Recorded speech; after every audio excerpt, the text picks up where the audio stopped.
Welcome back to the beautiful Okanagan on a sunny Monday at the final day of the 2022 Young Stars Classic from Penticton, British Columbia.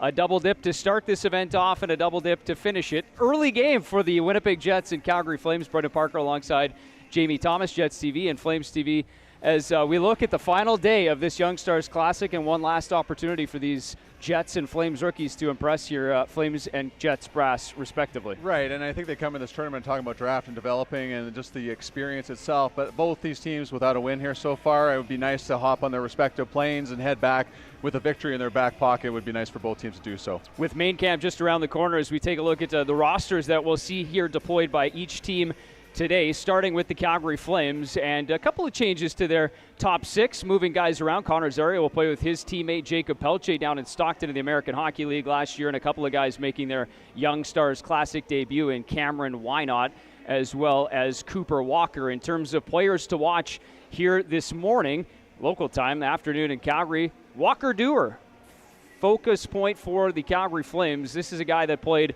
one NHL game last year in November in Ottawa, made his NHL debut, but had a big season in Stockton in the American Hockey League. His speed on full display here so far through the Young Stars Classic, and had a couple of posts in that game against the Edmonton Oilers, looking to cash in on a couple of his opportunities here today against the Winnipeg Jets. And then on the back end, Jeremy Poirier, he has had the offensive display basically the last two nights here in Penticton, and he'll get another opportunity. A 72nd overall draft pack in 2020. Jeremy Poirier, the top scoring defenseman in St. John Sea Dogs history, 168 points. So you know he's got the offensive side. It's been on display, and he'll continue to work on the defensive side of the game as well, and he'll be on a pairing with Jan Kuznetsov here today. How about the Winnipeg Jets roster? Yeah, right. I think there's a lot of places you can go with this, and we'll start with the roster the way it is right now. Brandon Cutler, Danny Zilkin, Chase Berthollet, of course, the local kid getting a chance up there. And then let's talk about the players to watch here. Dmitry Kuzmin has quarterbacked the power play throughout this tournament. The Belarusian defenseman has been very good at moving the puck. He has pretty good one-timer. We've seen a little bit of that and has defended very well throughout this tournament. Chaz Lucius, one of 3 first-round draft picks here for the Winnipeg Jets, has been pretty quiet through the first 2 games. And we got to give him a little bit of pat on the back here because he has not played. He had the ankle surgery. He missed a lot of time. So he's just getting his legs underneath him right here. Has a ton of skill.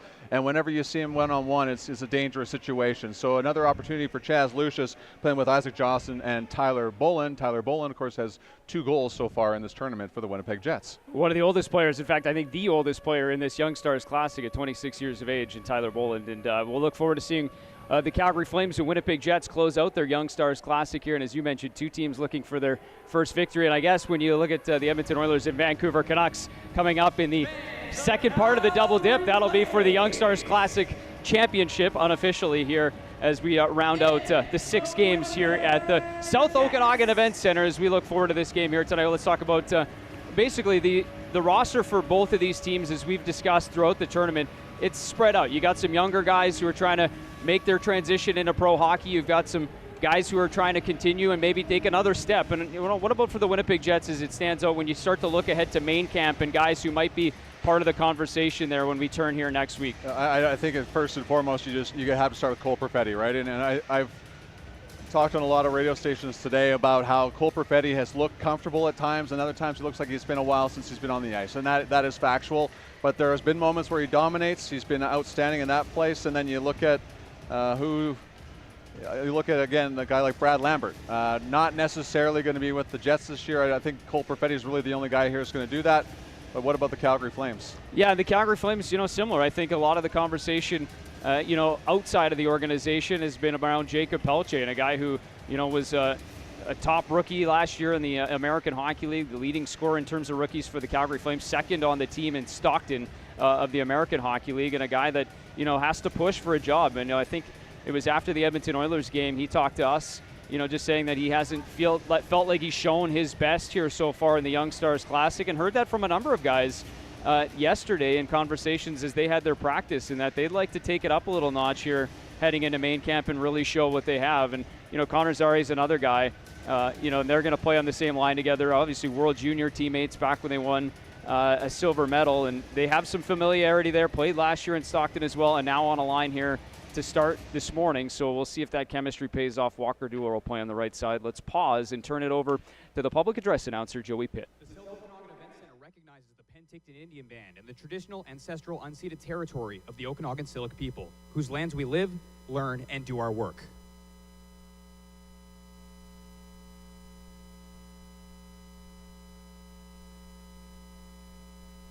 Fans, at this time, we ask that you please stand and remove your hats to observe a moment of silence in recognition of the National Day of Mourning in honor of Her Majesty, Queen Elizabeth II's Day of Rest.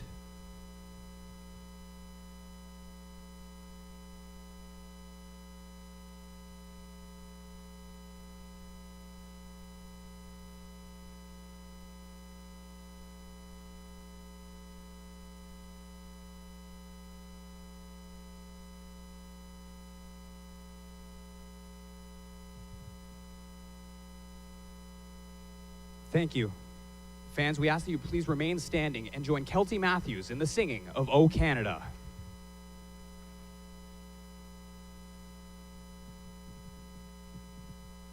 O Canada, our home and native land, true patriot love in all of us command.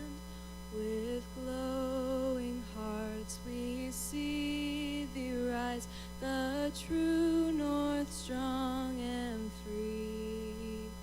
From far and wide, O Canada, we stand on guard for thee. God keep our land glorious and free. O Canada, we stand on guard for thee. O Canada, we stand on guard for thee.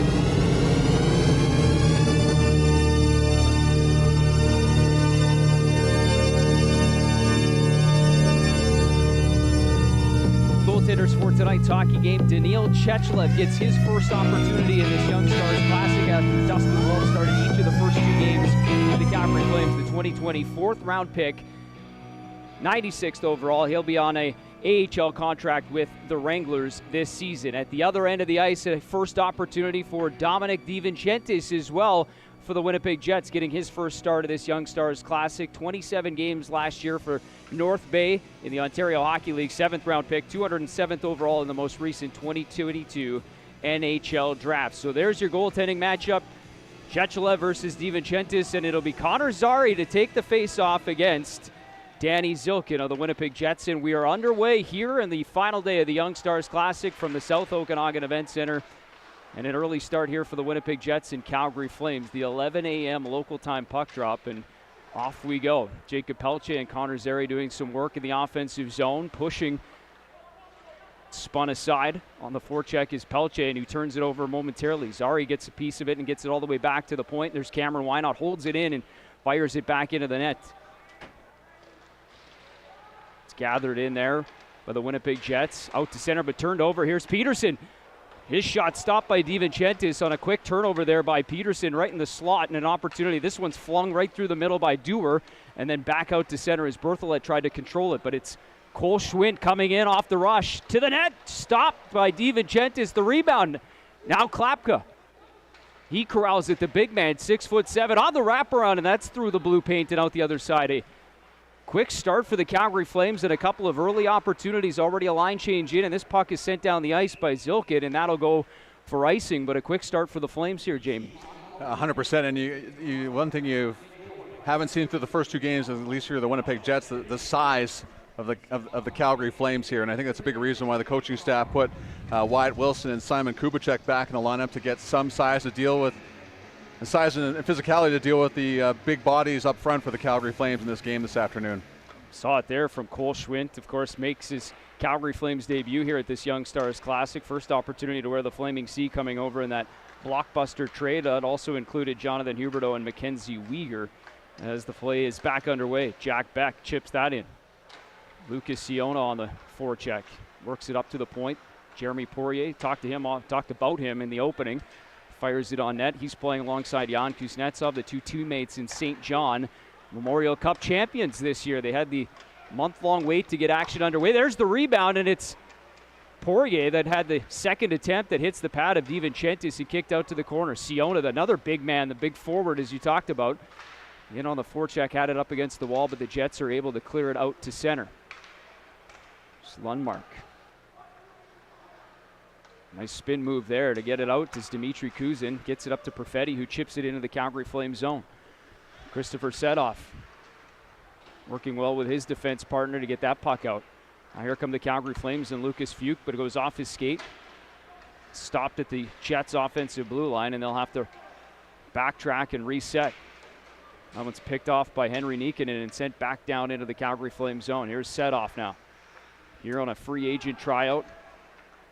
Defenseman for the Red Deer Rebels finished at least tied for seventh in defenseman scoring in the Western Hockey League last year. Here's Fuchs now into the offensive zone. He chips that in deep. It's Wyatt Wilson drawing into the lineup for the Jets. Didn't play yesterday for them, but in here today as Wynot tries to hold it in on the Flames blue line. In the offensive blue line, can't do it, so he's back to reset it. Ilya Solovyov. His pass goes off a skate and down into the Jet zone. Icing waved off as DiVincentis steers it around the corner. The puck is flipped out to center. Looks like this one will go for icing, and it'll be a face-off in the Jets zone. So the Calgary Flames out shooting Winnipeg 4-0 here with just 3 minutes and 2 seconds gone, and the Jets have been kind of slow starters in all. This is the third consecutive game they've got underway, and Dominic DiVincentis making a couple of solid saves there, and he led the Ontario Hockey League rookies in wins last year. There's a strong chance he'll be the starter in North Bay this year, so a great opportunity here in the final game for the Young Stars tournament here for the Jets. Started half their playoff games, kind of something to build on for DiVincentis last year. As the rebounds there for Pelche, can't quite get a piece of it with the swinging backhand. Pelche, though, has it again. Gets it to Zari. Back to the point. Here's Wynot. To the middle of the ice. Zari shot deflected in front. Looked like it might have hit Pelche as he was going across the blue paint. Here's Solovyov to Dewar. He fires that shot on. DiVincentis makes another save, and the hard rebound is kicked out and played out to center by the Jets. Wynot slings it right back, and here come the Calgary Flames one more time. Dewar, the speedy right winger of the Calgary Flames, impressed during training camp last year, stuck around all the way into deep into the campus. We got a little conversation. The gloves come off there. Emilio Peterson is just trying to see who the Jets defenseman is there. Tyrell Bauer. There you go, Tyrell Bauer, Seattle Thunderbirds defenseman. And then Tyrell Bauer, no stranger to the fisticuffs, was very physical in the game against the Vancouver Canucks yesterday afternoon and was constantly chirping back and forth with the Canucks players. And both players will stay on the ice, and there was a little cross-check in the lower back that set Peterson off. Some pleasantries exchanged early on here. Peterson back on the puck again. Have the Calgary Flames win the faceoff. Poirier's shot is deflected nicely at the point by Brandon Cutler, and the Jets are back out the other way. Here's Berthelot on the right side. Stops, spins up, looks for help.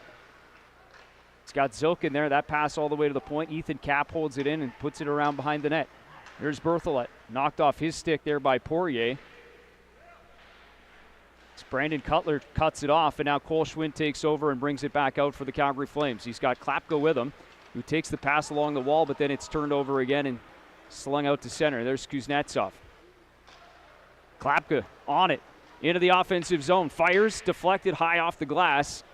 I think that puck gets up and out of play. This Klapka, the long reach, talked to him yesterday, was cutting down his stick. He said it was too tall. It was too. It was also a foot above my head while he was cutting it. I think he uses 110 flex, he said. So 6'7", 235 pounds. He's a big man, but he's got some good hands too.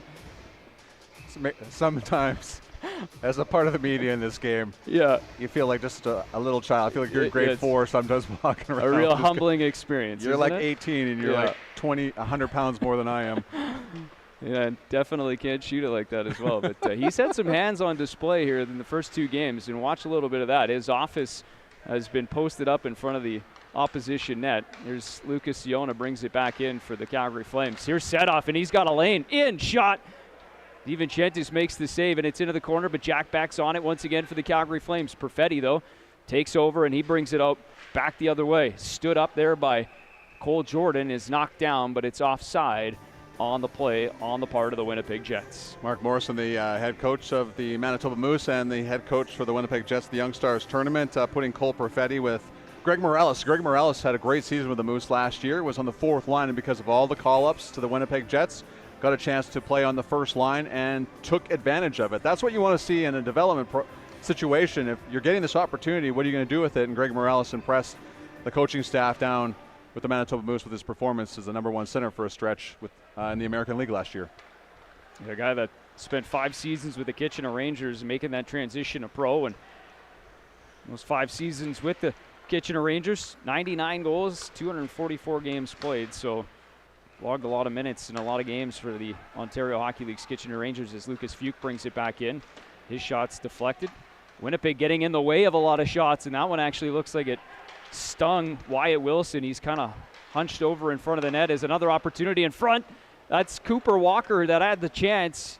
The opening there from DiVincentis, but it was blocked once again. Cooper Walker making his Young Stars Classic debut here as well as Winnipeg goes in offside at the Calgary Flames blue line. I think Cooper Walker is about an inch away from opening the score in this hockey game because DiVincentis had lost the puck for a second, and Cooper Walker had that wide open net. And you see DiVincentis lunging over to his left, but it hits a couple of bodies in front, and Jets go back the other way. So a fortunate break there for Winnipeg as Calgary came oh so close to opening the scoring.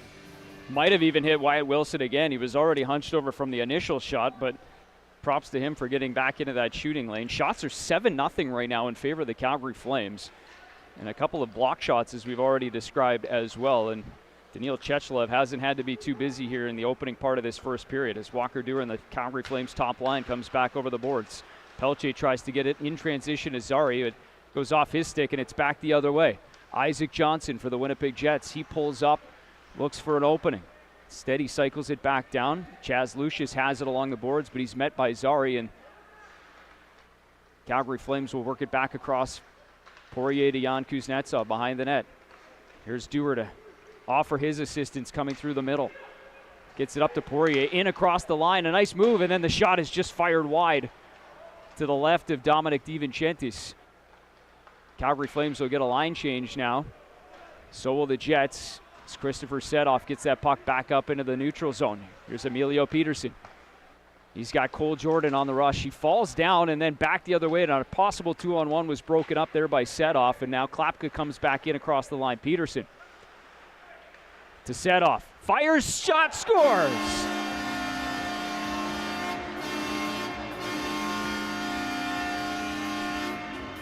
Christopher Setoff pulls that in and then fires it far side on Dominic DiVincentis. And he opens the scoring for the Calgary Flames.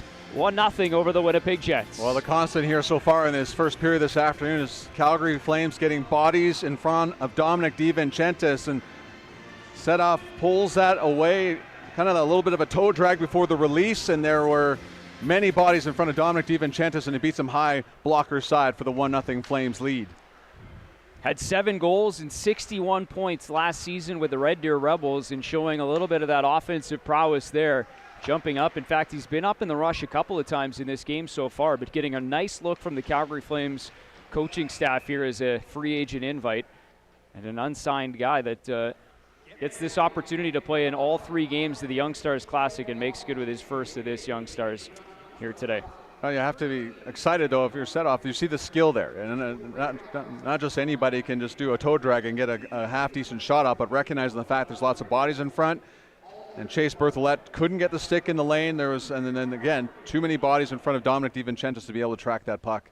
That's a nice job there by Klapka and Cole Schmidt that are in front of the net. And if you're Dominic DiVincentis, that is a lot of size to try and look through to pick that shot up from Christopher Setoff. And here's the goal call.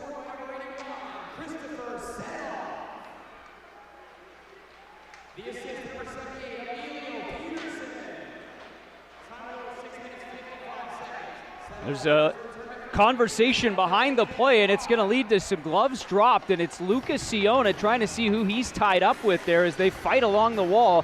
Siona trying to get free. The linesmen jump in there, calm the situation down, although they're still going at it pretty good. Siona looked heated. Looks like that's Greg Morales there, who's slow to get up. Not sure how this conversation started, but it got heated fast. Greg Morales didn't seem to be a willing partner in that situation, but it was just more the wrestling side of things. Both players will go to the penalty box, and the Jets still looking for that first shot on goal here.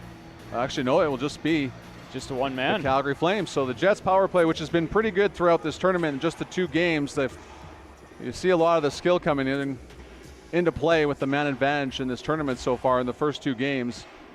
Here's another look at what we saw happen here. It was already kind of started, and it was Siona that was just trying to hold the line at first. And gloves came off, some punches were thrown. Morales kept the gloves on. His helmet came off in the ruckus there, and that's why the Jets will go to the power play. Calgary Flames had just the 1 goal in this Young Stars Classic coming into this morning's game. And the goal, I think, was originally credited to Jack Beck, but it was Lucas Siona in front at that time. And as the Jets get an opportunity quick off the faceoff, power play goes to work for the Winnipeg Jets, but they'll have to reset 200 feet after the clear from the Calgary Flames. And they'll put Cole Schmidt to work along with Jacob Pelche on the defensive side. Number 1 unit for the Winnipeg Jets going to work with Perfetti bringing it up the ice as the trailer. They'll have to quickly reset once again in their own zone and bring it back out. Danny Zilkin through the neutral zone, chips it in behind the first wave and then gathers it. Perfetti now across the top. Dmitry Kuzin down low. Back up to Kuzmin. His shot's through, and it's stopped by Chechelev, the first shot he's faced in this morning's game. Now 8-1, but a quick work to the Jets power play to get set up and their first opportunity to get one on net. Well, you have both Cole Perfetti and Brad Lambert on the flanks here on the power play. Kuzmin has done a good job of getting pucks through to the net, and early on this power play, the Jets they saw Daniel Torgerson in the high slot. He's got a quick release and another shot block there to kick off this power play. So the number 1 unit stays out for the Winnipeg Jets, and once again we'll have to start from the 200-foot mark all the way back up the ice as Kuzmin leaves it. Brings it back out up to Perfetti. Zilkin now across the line. Tries to get it to Perfetti, but it's knocked off his stick by Peterson. Now Zari gets it out to the blue line. Now Perfetti back the other way. Here comes Torgerson. He's checked by Zari and then ends up falling, and Torgerson throws it at the net while he's going down, and the Calgary Flames are able to get another clear. A good entry. The first entry not so good. The Calgary Flames have done a wonderful job of clogging at the blue line. The second time the Jets had a good rush there, but Torgerson losing his footing. So the second unit comes on for the Jets. They'll try their hand. Isaac Johnson clears it back out to the point. Simon Ludmark. To Bongiovanni. That shot is sailed wide by Lucius all the way through the blue paint. Now Bongiovanni has it once again down low. Up to the point. Here's Lundmark. His shot is stopped by Chechelev as he throws out the glove. Ilya Nikolaev went down to block the shot, but it gets through. Chechelev makes the save. Isaac Johnson, a good, solid look there, looking low on the glove side of Chechelev, and there was the Flames rookie stabbing it out there, and just not enough traffic in front of the Flames netminder to be of any danger. Isaac Johnson off the side waiting for a rebound, none to be found. 7 seconds left in the Jets power play. Siona standing in the penalty box, ready to get this thing back to even strength. So a crucial face-off here and an opportunity. Brandon Cutler, the free agent invite, he takes the draw and wins it as Nikkanen tries to get that one through. And it's steered aside, and Siona comes out of the penalty box. The Calgary Flames have successfully killed off their first penalty of this game as Poirier is out there right now with Wynot. Does a good job to spin away for some pressure. Brings it up ice. Cutler was giving chase. It's picked off, though, at the line by Ethan Kapp and then back down into the Calgary Flames zone. Cameron Wynot mentioned he's playing his first game of this Young Stars Classic.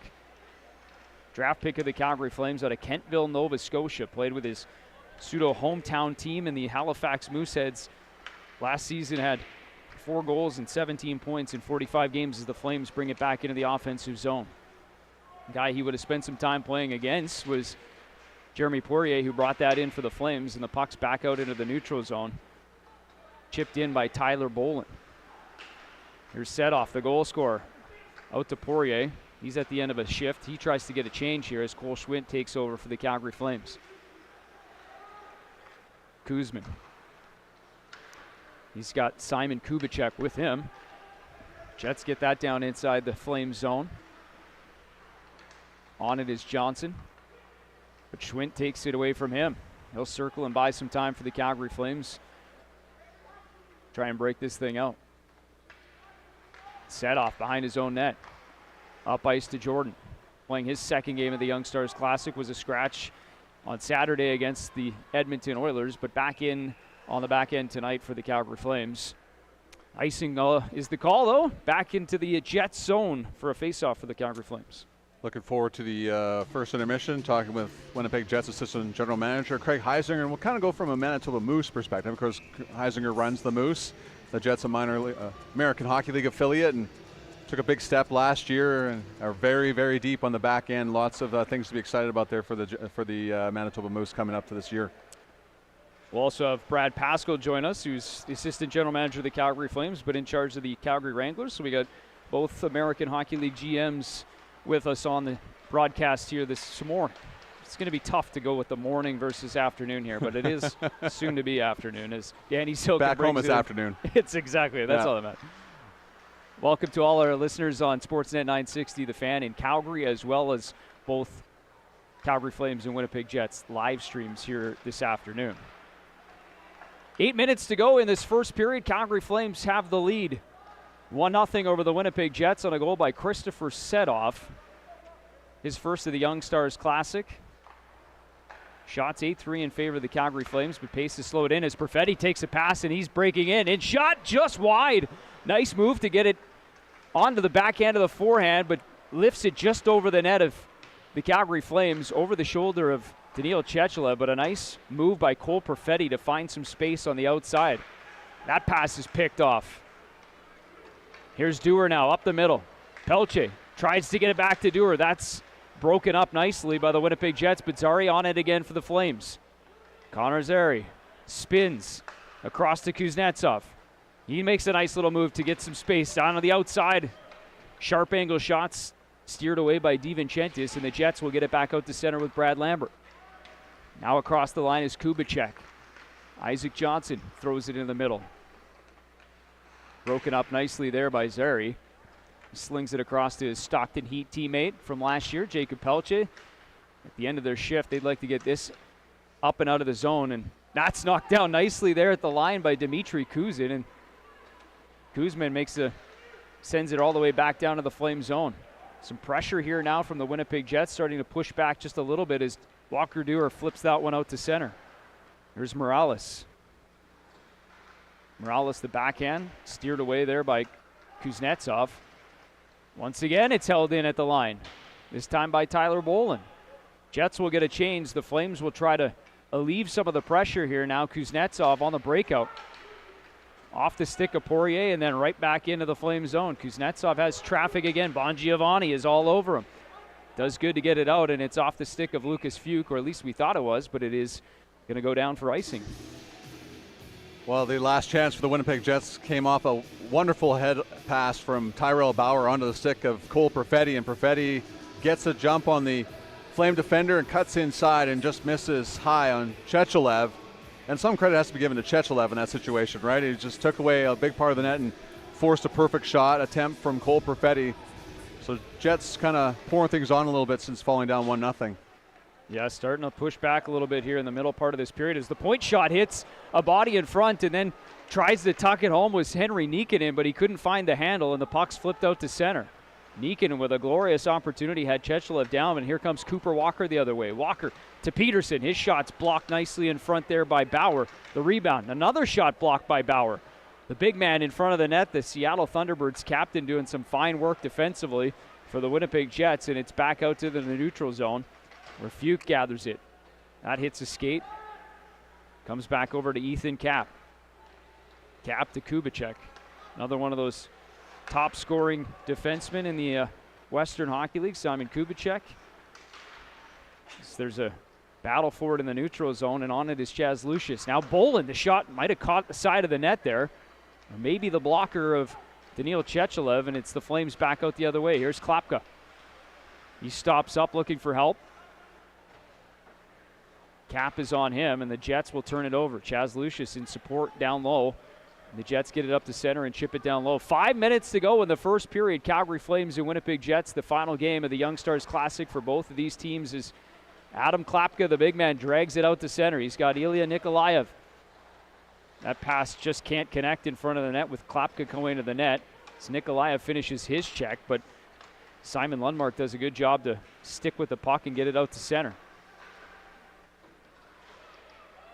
Lucas Siona lays a check, gathers the puck, and then sends it into the Jet zone. Lundmark on it. But Siona's got it. Now he's got a man in front, and it's Jack Beck. It hits his stick. The rebound, Siona. DiVincentis makes the stop.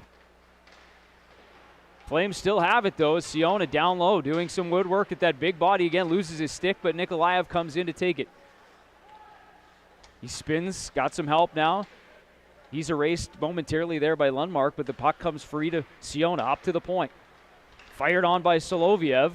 That hits another body in front and doesn't get through to DiVincentis. Calgary Flames will get a line change, so some pressure alleviated as Perfetti holds on and gets it back to Lundmark. Fresh troops for the Calgary Flames. Well, the Flames doing a great job putting the pressure on, but the Jets also do an equal good job of taking away the shooting lanes. So Calgary may be causing the turnovers, but the lane's not there. Here's Brandon Cutler. Sharp angle shot, lifts it high and over the shoulder of Chechelev. It actually goes all the way back out to the neutral zone, but the Jets are back on it again. Now Dewar, a turnover, and he's got speed to the outside, but the rolling puck can't corral it. Negates a scoring chance. It's been kind of a theme of the ice here so far this week, is some bouncing pucks throughout the course of the weekend. It's caused or maybe erased a few chances. This one in front, Pelche, the shot, rebound, another block. That one's the leg of, I believe that was the leg of Dmitry Kuzma, or maybe it was actually Brandon Cutler, but somebody had the knee down and makes the stop as some of the stuff after the whistle continues. Pelche's in there, little pile up in the corner. It's Terrell Bauer once again right in the focal point of it. And two teams that are looking for the first win. You can kind of, the saltiness is coming in here. Yeah, no question about it. As we take a look at one last opportunity there for the Calgary Flames. TV timeout, so we'll step aside. The Young Stars Classic. Here's the last chance for the Calgary Flames. Pelche on a loose puck stopped by DiVincentis. 1-0 Flames. Scale the Skaha Bluffs. Barrel down the twisted trails. Paddle through those serene waters.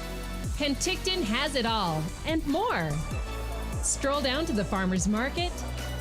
Sample the local bounty and revel in our natural beauty. Penticton, the mecca of adventure, the place for everyone. Go to visitpenticton.com and plan your trip now.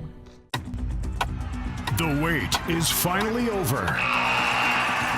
The roar of the Sea of Red is coming.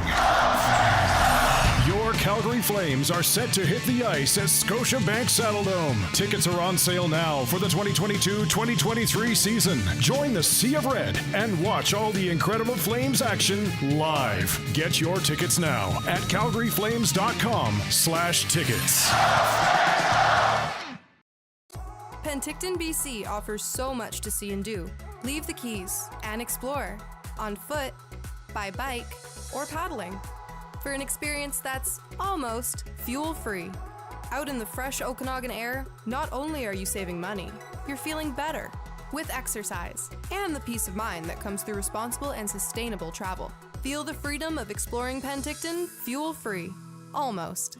Learn more at visitpenticton.com.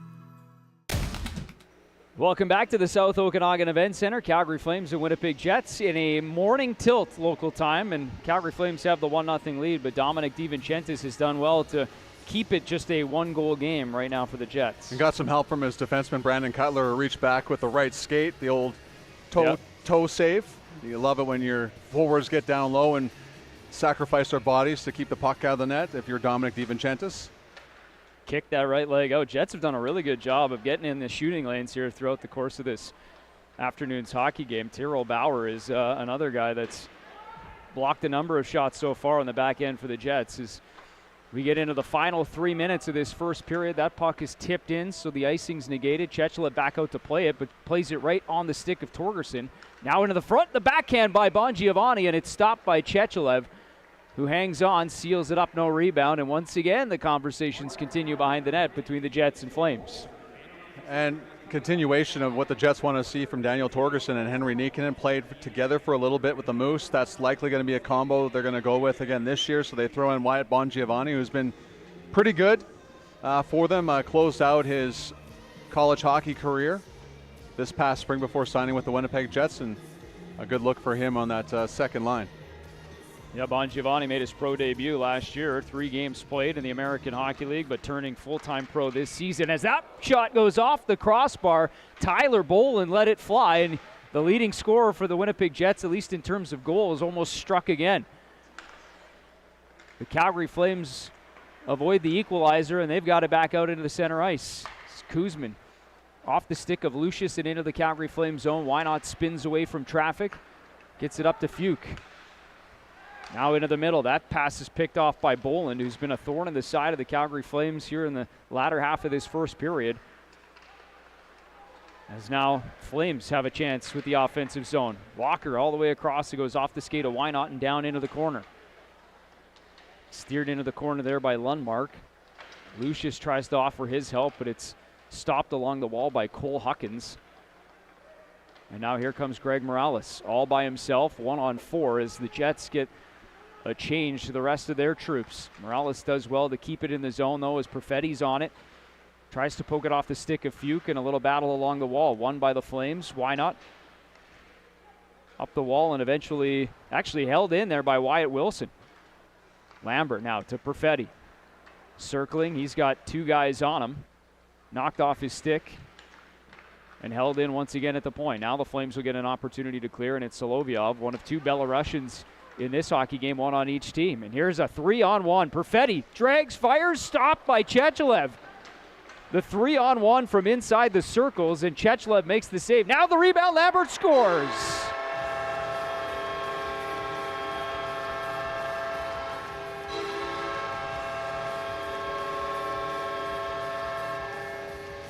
Chechelev stopped the first one, but a scramble around the goal mouth, and it's Brad Lambert that scores the equalizing goal for the Jets. Yeah, Jets have to be happy with a minute 18 left here in this first period to finally be rewarded for some good chances, and patience shown there by Cole Perfetti. Doesn't give up, goes after the rebound, gets the puck back to the point. Tyrell Bauer with the shot, the save, and then sometimes you're in the right place at the right time, especially an elite goal scorer like Brad Lambert. And Lambert right there had a couple points in the opening game, has the first goal for the Jets in game number 3. Nicely finished off by that top line of the Winnipeg Jets, but Tyrell Bauer does good to keep it in, gets the shot on net. One chance here for the Calgary Flames. Zari brings it in, spin, stops. Here's back to Poirier. His shot right into the crest of Dominic DiVincentis, but to continue that thought on the Winnipeg Jets and that line right there, that's an interesting group, and I'm sure Jets fans paying close attention to that trio of players up front. Absolutely, and I know it's the last game, but I just love the testiness afterwards. The emotion of this whole thing, and I'm okay with this. I'm okay with you're in our crease, we're going to get a shot, I'll give it back, and the referee's letting it go. That's what you want to see in those types of situations. Seems to be kind of the common theme from every management staff, right, is they want to see that competitiveness from their players. And, sure, there's going to be some times to work out some rust, maybe some nerves for some guys, some wearing an NHL sweater for the first time here this week, but the competitiveness, they want to see it throughout, and that's certainly been present here in the early part of this hockey game as the Calgary Flames bring it back into the zone, but it's knocked off the stick, and now the Jets bring it back out. Here's Torgerson, but it kind of falls off his stick. The Flames will take over. Jeremy Poirier, along with his defense partner, Jan Kuznetsov. Dangerous pass, but it's connecting all the way through to Poirier, and now back out to center for the Calgary Flames. Final 30 seconds of this first period, tied 1-1, Jets and Flames. Poirier's logged a few minutes here in this first period already, and now he's got it back in. Here comes Klapka along the wall. Tries to throw it around the boards. It hits a partition and kicks back out dangerously, but the Jets were quickly on it to negate it. Behind the net is Ethan Kapp, and he's finished off there by Klapka. Throwing the hit in the offensive zone, and now the Jets will have to go back and chase one more time. Klapka on it first, around the boards to Peterson. Floats by his stick, and now Lucius brings it back out to center, and that'll do it. Entertaining, competitive first period finishes in a 1-1 draw. Calgary Flames outshot the Winnipeg Jets 14-8, but on the scoreboard, locked up at a goal apiece. Christopher Setoff gets the one for the Flames.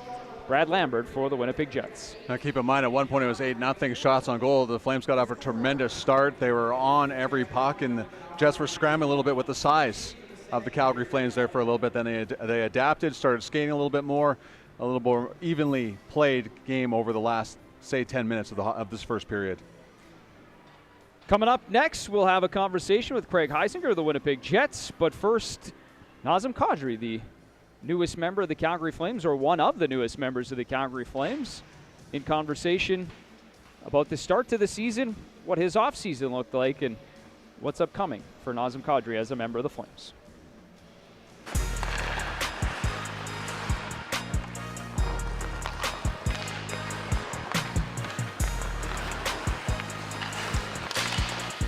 You know, we've always kind of looked forward to this day for the summer and just kind of meeting the guys and putting faces to names. So, you know, it's always nice to bond with your teammates and just kind of get to know them off the ice. You know, on the ice is a different story, but you know, I think you really start to build that chemistry off the ice for a successful team. So, it's just nice to be here and meet everybody. You know, how you gel off the ice and in the room, I think that's, you know, that's certainly important, you know, because oftentimes it translates to on the ice. So, you know, like I said, I was looking forward to that, you know, all summer, and just as soon as I signed with Calgary. And so I've known a few guys from before, but just kind of knowing everybody and getting to know everybody and skating with them. And, you know, just light talk in the dressing room. It's, you know, it's all good to hear.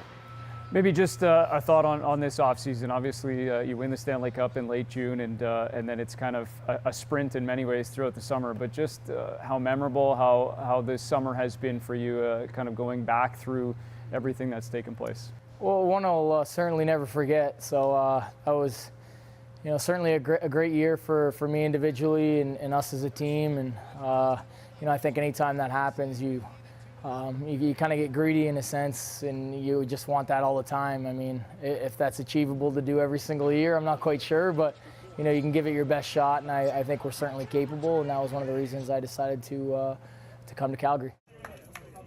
And just when you look at you know, a day with the Stanley Cup and having that opportunity to celebrate with friends and families back home in London, what about that day stands out, and as you kind of maybe in some ways kind of put a cap on the summer as you look ahead now? It's a little chaotic for sure, a little hectic. You know, I think, you know, every hour on the hour, it seemed like you're on the fly doing something new, meeting somebody new or switching locations. So I think that was important for me to share it with the community that kind of helped me get to where I am. And there's a lot of, you know, friends and family and fans that were, you know, in my corner since day one. So, you know, I felt the obligation to share that with them, and, you know, I'm glad I did.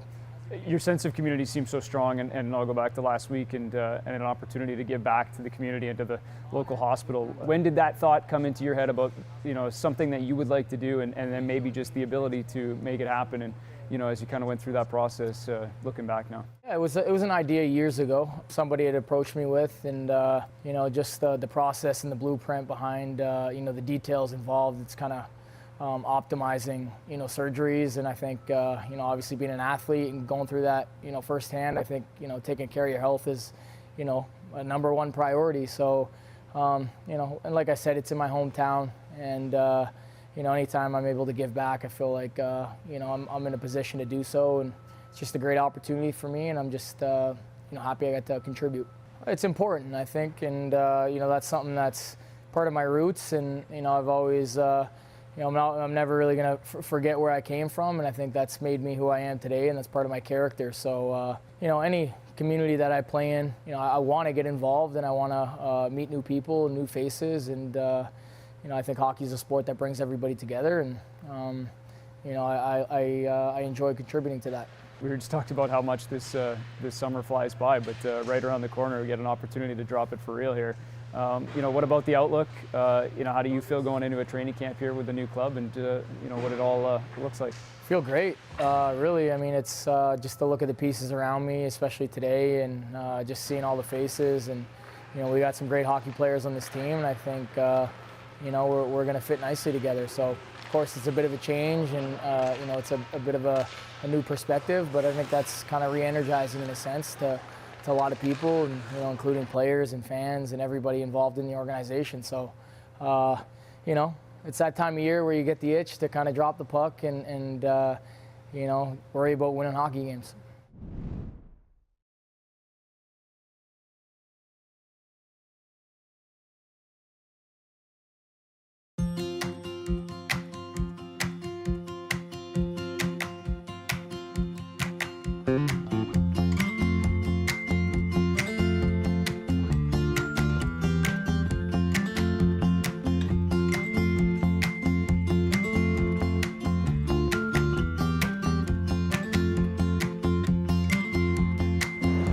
High five? High five? Right here? A little bit? No, blah, blah, blah. Look at that. Look at that.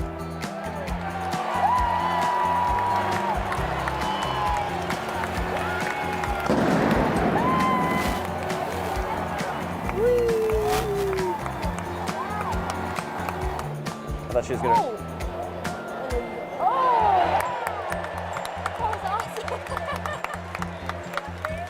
You like baseball?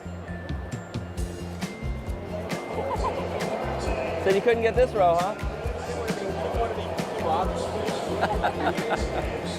Hey, Charlie. Charlie. Sweetie. Look at Daddy. You see this guy with the helmet on? Right here? That's what Mommy used to be. Mommy used to be a catcher. Okay. Since the home run, she's been saying more. Pointing out the field. Like more fireworks? I don't know, I guess.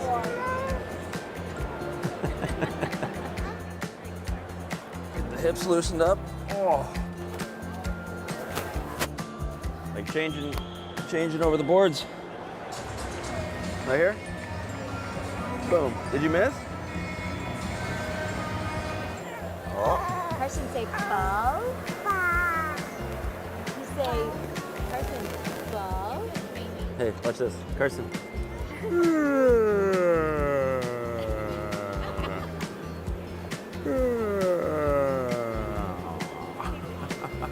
Hey, what do we do at the hockey game? Remember? We go here, we go high five, then we go knuckles, and then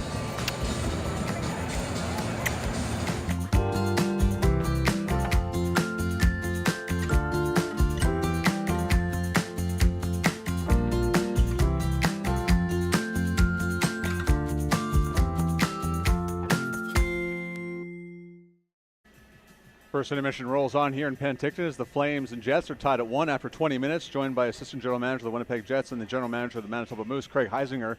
After a slow start, what did you think of the rest of the way, maybe the last 10 minutes of that first period for the Jets? I think okay. I mean, I think we've competed hard. It's a rookie tournament, yes. So you're trying to see your young players, whether you're the best team or the worst team. And everybody's played. We don't bring any extra players. One goalie, one defenseman, and one forward. So you have what you have. And I think for the most part we've been competitive. This isn't an event in general that we've had a lot of success in. You just want to see your guys compete, and I thought we got better. I mean, we got down there 8 shots to nothing, but we worked our way back into it. Two very different teams, and yeah.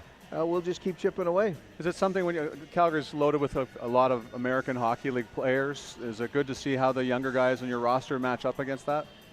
Yeah, I think to a certain degree. I mean, we've always been, I think, a team that's brought younger guys, and when we've needed to fill holes, we have filled with the odd American League guy, but mostly with junior kids that didn't get drafted that you wanted to have a look at. And I think one of those guys that's played pretty well or opened some eyes here is Wyatt Wilson.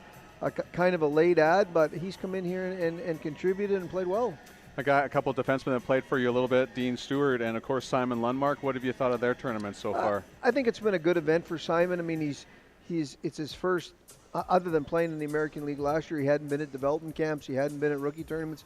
So these events are always a good event. I mean, we hadn't seen Anton Johansson hardly at all.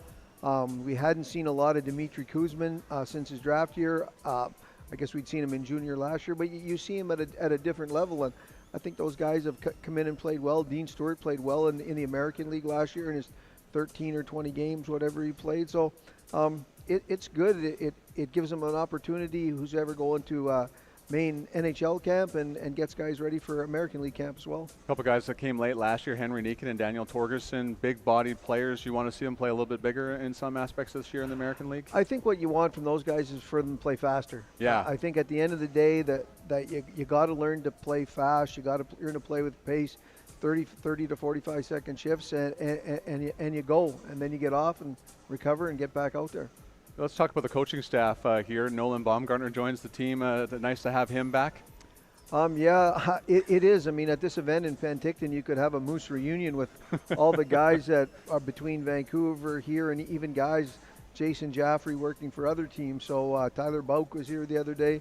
So we could have had a bit of a reunion. I think we would have had to kill more penalties and goals, but it would have been fun. Yeah, you were talking with the other day at practice. You said that Mark Morrison was the best half-wall players ever that you've seen. And can you explain that a little bit? Well, he was a dynamic, small player, but in his day, you had to be heavy and hard no matter what your size was. And he had all kinds of skill, and he was able to make the most out of his size and his ability. He was a tremendous half-wall player. He had great vision and great touch and great passing ability. Quickly, what are you looking forward to the most when the Moose get underway this year?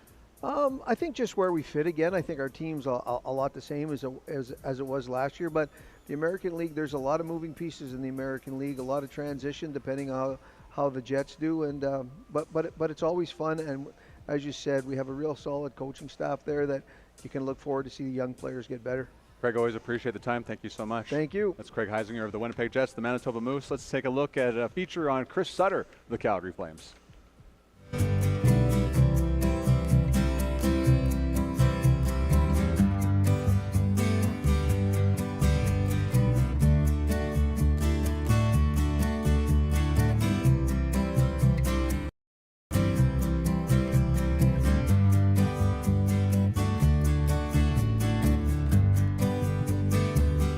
All the cows out here, they're all having babies.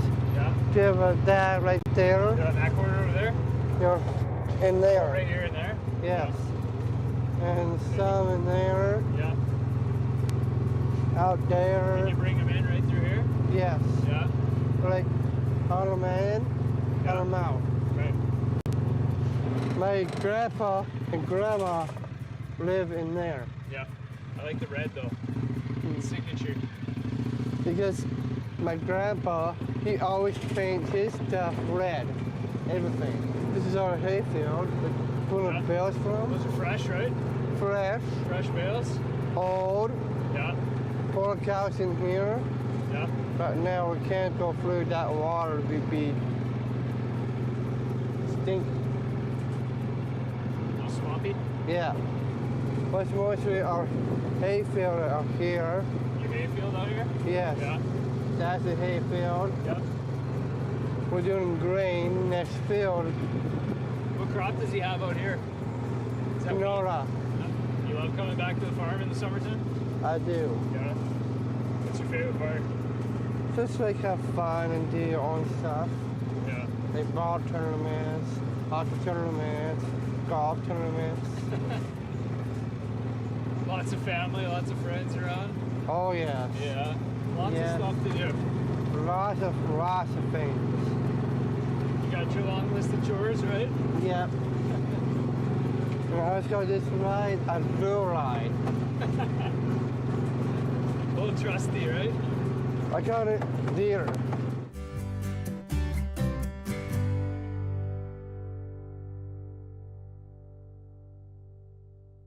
A thought on off season. I'm sure you're paying attention like everybody else is, and you're obviously welcoming new guys into the group chat. Jonathan Hubertos, Mackenzie Wiegers. You've got some history there with those two guys specifically, but just as you're kind of watching it unfold, what's going through your head? Yeah, it's exciting. I mean, there's two sides of the coin. You always obviously got your your buddies that you're going to lose, and obviously you wish them the best and want them to do well, on their future teams. But on the flip side of that, we're really excited about the summer. We got some really good players, and players that I hated playing against, which means they're doing something right. Yeah. Tough and guys. Vice versa. Yeah, tough guys to play against, and obviously talented. So yeah. it's going to be exciting. It's a completely different dynamic in the room and on the ice, and hopefully it all gels quick. And I think everybody would agree that we're all pretty excited about what's been going on this summer. For sure, and I'd imagine that's going to be part of the process early on. It's just trying to get to know guys, right? I mean, on the ice is one thing, but just trying to find out what makes guys ticks, and just basically how to get the right chemistry. Yeah, I think I went through it a little bit last year. We had a handful of guys come in that were new to the club, and there's always going to be some turnover, but I think the turnover at this of that magnitude and of the level of players that are leaving and coming in, it's just it's a completely different dynamic, and I think we got that preseason to kind of get to know each other and gel as a team and enjoy it, and then Daryl's going to have us ready as he always does, and we're just, like I said, we're excited about the turnaround that's kind of gone as the summer's gone along here. And maybe just before we move off the hockey, and that's, you mentioned, kind of leaves you with a bitter taste as you finish off the playoffs, but how much does that drive a guy? I mean, you've been on both ends of it now. You've won the last game of the season, which every team is trying to do.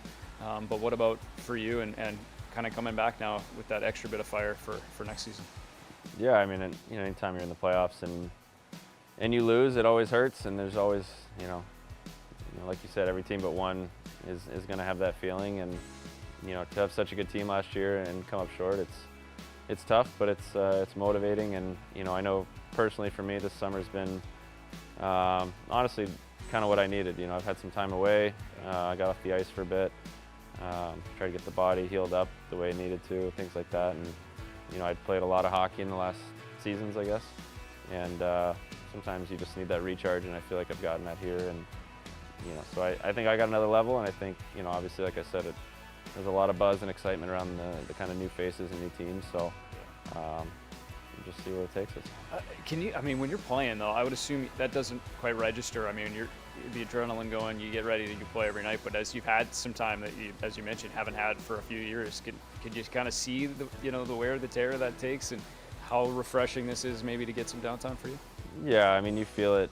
I kind of felt it as the season went along last year, and it's just it's a tough sport, and you're going to be I'd say come playoff time, almost everybody's nursing something, but you look at guys on Tampa, I'm sure they'd say the same thing, and they went to the finals again, so I'd imagine they were all really hurting, but but it's just part of the game, and there's always a silver lining and everything. So while the loss obviously was really tough, and you don't want to lose to those guys especially, but I feel like it's given me an opportunity to really recharge and get where I need to be for my game to be better. Ed, one last one just in terms of Calgary. I mean, you mentioned kind of making it home and feeling welcome there. I mean, what's that family dynamic been like in terms of, both, wives and girlfriends, everybody connecting like that, which is an important part of it, and just, the camaraderie with the guys that, as you mentioned, seemed to go kind of seamlessly last year? Yeah, it's been great. I mean, my family, Jordan loves all the wives, all the girlfriends there. The guys are super easy to get along with in the room. The city of Calgary makes everything easy because everything's 15 minutes is like your furthest drive, which is great. But yeah, it's fun to enjoy that, that process in the game of hockey when you got really good people around you, and even people in the organization have been super welcoming and really good people. So we're just excited for another year. Obviously, we got 5 more, hopefully more than that, left in Calgary, and like I said, this summer's been a really exciting one for fans, but also for us players. It's going to be a lot of new blood, and sometimes that's a little extra boost going into training camps. Well, speaking of welcoming, you guys have been very much so for us, and we appreciate it. Thanks for having us on. Yeah, thanks, Parks. Appreciate it.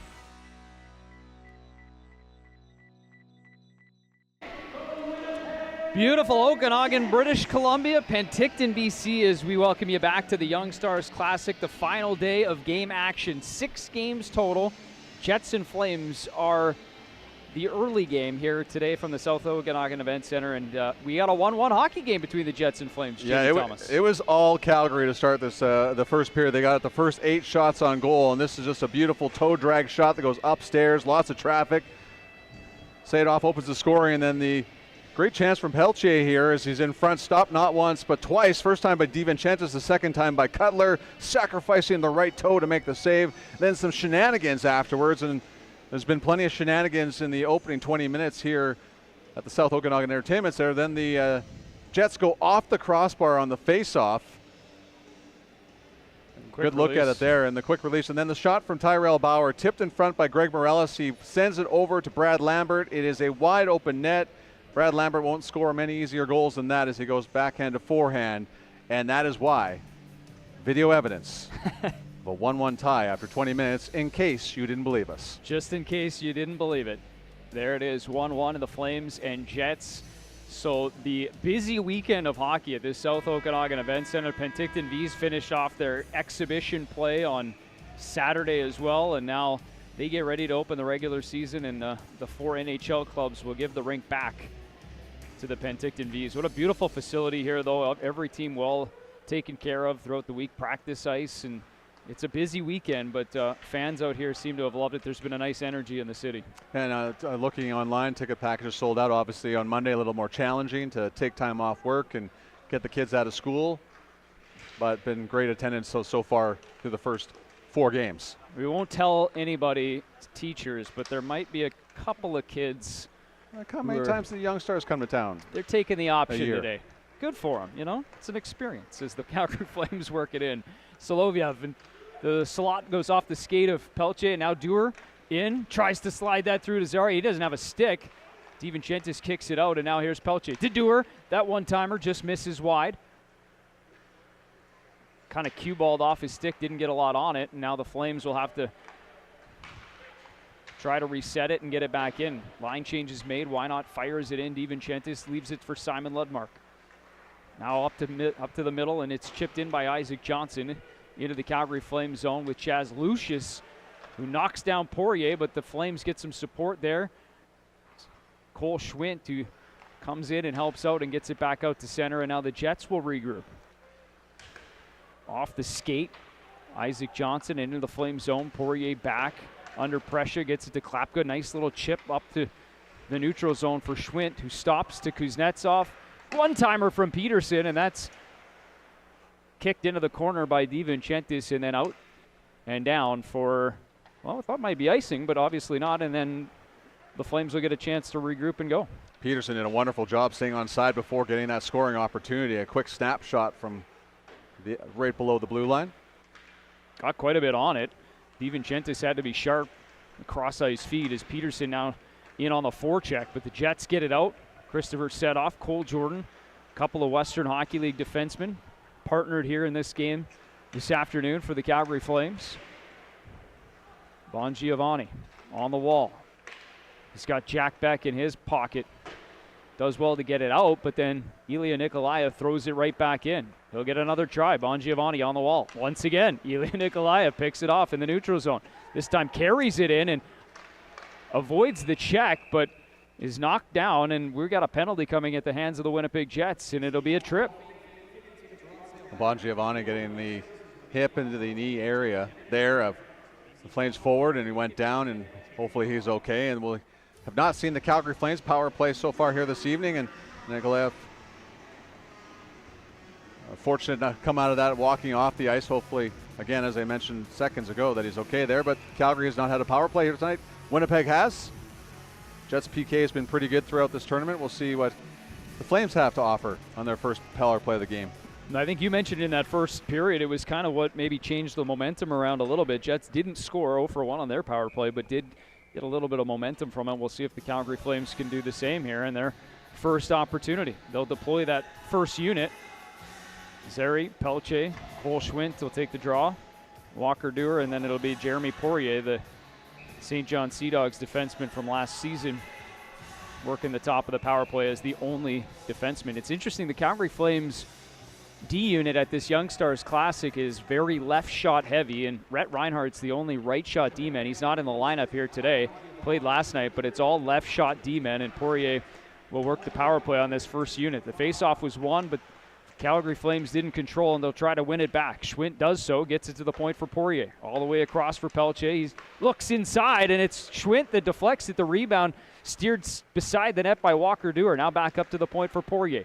Pelche down low, slides it inside again, and it goes all the way through and back out the other way. Zari on the opposite wing, snaps it on into the pads of DiVincentis. Now the point shot, Poirier. It's a good save there by DiVincentis as well, and that one is a loose puck that's scooped up as Connor Zary was looking for a penalty call. He's not going to get it, and the Calgary Flames will make a line change. Now all the way back down, Poirier comes in across the line, and it's offside at the Winnipeg Jets blue line. Chase Berthollet, product of the Paw in Manitoba, lucky not to get called for tripping on that just moments before the whistle went, and Calgary would have been up 2 men. Lots of shots being thrown at Dominic DiVincentis, none of them with bodies in front of him, so it's been easy to make the saves, and one coming off towards the side right below the red line. So the opportunities have been there, but just not quality chances. So the Jets doing a good job on this penalty kill. It's one of the things Mitch Love talked about after each game was trying to get a little bit more traffic and a little bit more congestion in front of the opposition net. And so far, DiVincentis has been able to see things here on this power play as Cameron Wynant will get an opportunity to operate the second unit. Klapka in across the line, and he had Siona driving to the net, but he misses him, and the puck comes all the way back out to center. Simon Lundmark got a stick in there too at the last second, so he looked like he had lost and then quickly recovered and helps out his goaltender. Nikolaev now back in for the Calgary Flames. Has Siona, the bumper, the wall, gets back up to Wynant. Now Klapka. Siona posts up in front of the net. Klapka works the far side. He's got Wynant at the point. He has to take it on his backhand. He gets it there. Jack back into the center of the ice is an option, but it's up to the point for Wynant. Back down to Klapka. Klapka shoots, fires. DiVincentis sees it again. Stops it. Another rebound opportunity for Klapka is blocked as the penalty here expires. And Bongiovanni comes back on for the Winnipeg Jets. Now at even strength as Nikolaev gets inside and tries to fire it over. Jack Beck has it, holds it in at the line, and sends it back down below the goal line. Klapka is pinched off there by Lundmark, but on it is Cole Jordan for the Calgary Flames. Now it's sent back out to center. They'll try to get a change, but it'll go all the way down for icing as the Flames go 0 for 1 on their first power play opportunity. Well, lots of ozone time for the Calgary Flames. Good puck movement, but most of it from the outside, and that's what you have to like if you're Mark Morrison and the Jets coaching staff here. And Calgary, considerable margin with shots on goal, now up to 22-8. If you're Dominic DiVincentis, you probably don't mind the fact that you're getting an opportunity to see the puck and get a few stops in here. He's turned aside 21 of those 22 shots, and he's got another offensive zone faceoff for the Calgary Flames to deal with. Cooper Walker, forward for the Guelph Storm, takes the draw, loses it. But the Flames hold it in, only momentarily though, and it's back up to center. Jets coming back in with Cutler, but it's turned over at the blue line and then back in the other way. Lucas Fuke holds it at the line, but the Flames come in offside with Cole Huckins in ahead of the play. Jets will begin training camp on Thursday. I believe we're on our way back. We might get a day off tomorrow. We'll see how that works out. Haven't talked to our bosses yet. Yeah, somebody's got to tell the boss, yeah. So we're just telling our bosses right now. It's early in advance, yeah. Yeah. Well, if we say it on the air, then it just has to happen, I assume, Then right? it's real. Then it's real. Then it's out there. Pretty sure that's how it works. I said yesterday I'm taking tomorrow off. There we go. Were you watching? It's official. Documented and proof. Well done. Thanks for speaking on behalf of both of us. I know people that you work with. Yeah. That's looking out for one another, right? Jets back into the offensive zone. Chechlev out to play it. Rims that around and gets it all the way out. Says thank you very much. Take care of that clear on his own. As Walker steals it to Huckins, the shot, and it's into the belly of Dominic DiVincentis, who makes the save and will not allow a rebound, and another opportunity for the Flames, this time off the rush. And Wyatt Wilson missing a chance to get the puck out there, and that leads to a chance. And the Jets kind of a little less A little sloppy here to start the second period, much like the first when they were just trying to adapt to what the Flames were doing. Came on a little bit later in that first, but Calgary all guns a-blazing here to start the second. Cooper Walker, as we mentioned, getting his first game of the Young Stars Classic, was a late add to this roster. Came on as Parker Bell wasn't able to participate, the 2022 draft pick. So Walker, who attended development camp for the Calgary Flames this summer, gets the call, comes in, and now gets his first game in the Flames sweater and did well to get an opportunity here. Is Bolin now in front. The Lucius scores. What a pass and what a finish. Chaz Lucius delivers the 2-1 goal for the Winnipeg Jets. It's funny how this game works. The team dominates at one end of the ice and just one opportunity, and it's in the back of the net. And Chaz Lucius has been pretty quiet from an offensive standpoint. You see the skill there as it's a great pass, but Lucius has to finish, and he gets it high. And it's a quick mistake by the Flames, and they jump on it to the Winnipeg Jets. And it's 2-1 Winnipeg. Well, Chaz Lucius, you talked about his development, the 1 year of college hockey, and now an opportunity to potentially turn pro, or maybe still some time in junior. One way is his path will still be ironed out here this coming training camp. Obviously has those offensive instincts, though, doesn't he? Absolutely. And Tyler Bolin, as you said, the oldest player in this tournament, has been very good, and that was a great pass. Here's Pelche back in. Dewar to the backhand. The rebound sitting there as DiVincentis tries to find it, and it looks like he's done so. It was Connor Zary that was driving to the net. And once again, there's a little bit of a melee in front as DiVincentis pulls the glove hand off. I think there was all kinds of sticks and skates as that puck was still loose in the blue paint. Sometimes you have to marvel at goaltenders and how they, with bodies crashing and sticks poking at their pads, how they stay and keep that puck from crossing the goal line. So that's just a great pass there, and the opportunity from Walker Dewar as he gets in and gets the backhand off, and there is Dominic DiVincentis, and despite all the pokes and prods, that puck did not cross the goal line, and still 2-1 Winnipeg. This line's been effective tonight for the Calgary Flames, or today, I should say. Put some money in the jar for that one, but some speed, there's some grit.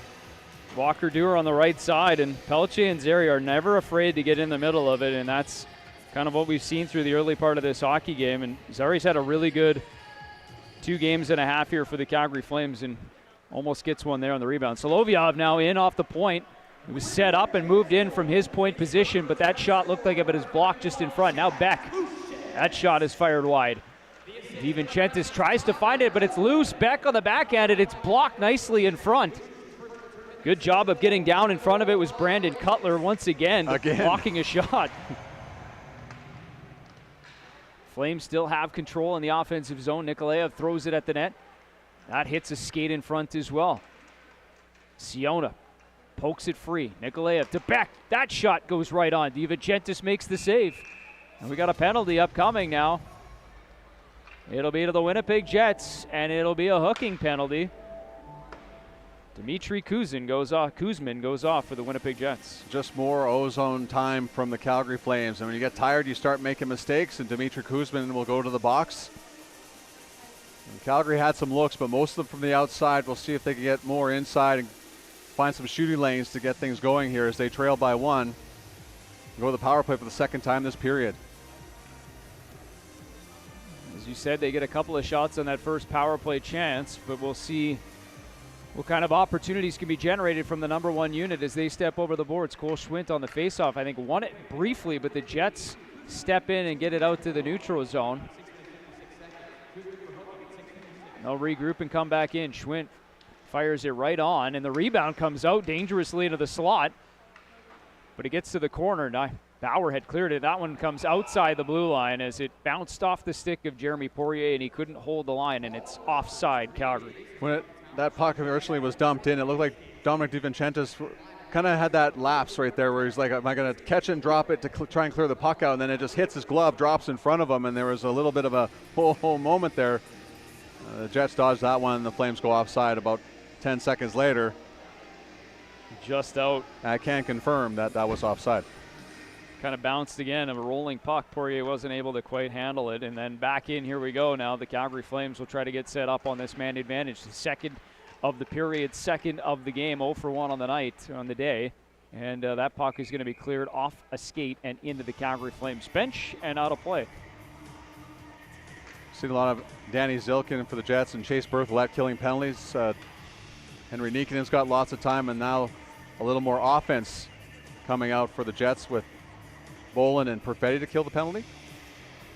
Good opportunities on both sides to get, skilled players playing in every situation, which has been the case for both of these teams here this week. And Perfetti takes the draw for the Jets, but it's won by Calgary. Nikolaev shot easily handled there by DiVincentis. Siona was going to the net, but didn't get there in time to provide any traffic, and DiVincentis makes the glove save. Flames is dominating on the face-off dot with this man advantage, and pretty much this early part of the second period.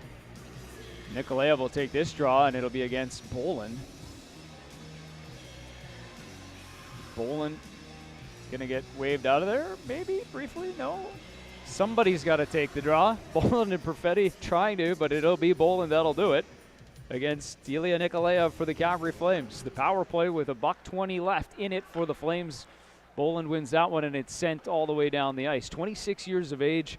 Got to love these university stories coming out of the U Sports, University of New Brunswick, and Tyler Boland. And, more and more guys getting a chance after they finish their university careers as Klapka takes the shot, deflected up and out of play. That one defended nicely there by Ethan Kapp on the far side. Well, that's part of the program, the Western Hockey League, too, is you play some, you get some time. For all the time you spend in the dub, you get some scholarship dollars to work with you and to go to university. It's a great deal going on there. And I agree with you. There's been no question U Sports hockey is a very, very high level. And the fact that these guys are coming out of it and getting an opportunity in the professional ranks says everything about the quality of hockey that's being played at the U Sports level. No question. Calgary Dinos, Manitoba Bisons. Stewart drags and fires DiVincentis the save. The rebound was there. Cole Schmidt took a whack at it, but DiVincentis finds it again. His 30th save, or 30th, well, I think 30th shot for the Calgary Flames. 29th save for DiVincentis already on the day. Yeah, I don't think coaching staff wanted the opportunity to see 60 shots if you're Dominic DiVincentis. You want to be busy. And we have heard some goaltenders that like the 40-plus, but let's keep it around that rank. But full on with Calgary right now, just applying the pressure. They're firing everything at the net, and Pelche will again. That one shot is through off the pad of DiVincentis, but it's corralled once again. Poirier at the top. He moves it down to Zeri. He fires, and once again swallowed up by DiVincentis as the Calgary Flames power play continues to get some looks, just haven't been able to find the back of the twine. And I mean, if you're DiVincentis and you're seeing the shot, like you're going to take that opportunity all day long. You can go ahead and shoot from there. Just Winnipeg clearing those bodies on front and keeping those shooting lanes open to allow the goaltender keeping the bodies away from the front of the net and keeping the bodies away from taking away his eyes. I think that's the 6th face-off of this power play. Won this time by the Calgary Flames. Zeri takes a shot from behind there by Bongiovanni. Once again looks towards the officials. No call, though, as the Flames have to regroup. Here's Poirier. With speed, rims it around. Walker Dewar on the far side. There to meet it, but a great play by Simon Lundmark to play it off the wall and then get it across to Danny Zilkin, who eventually relieves some pressure for the Jets. That clearing attempt hit Cole Schwint up around the head.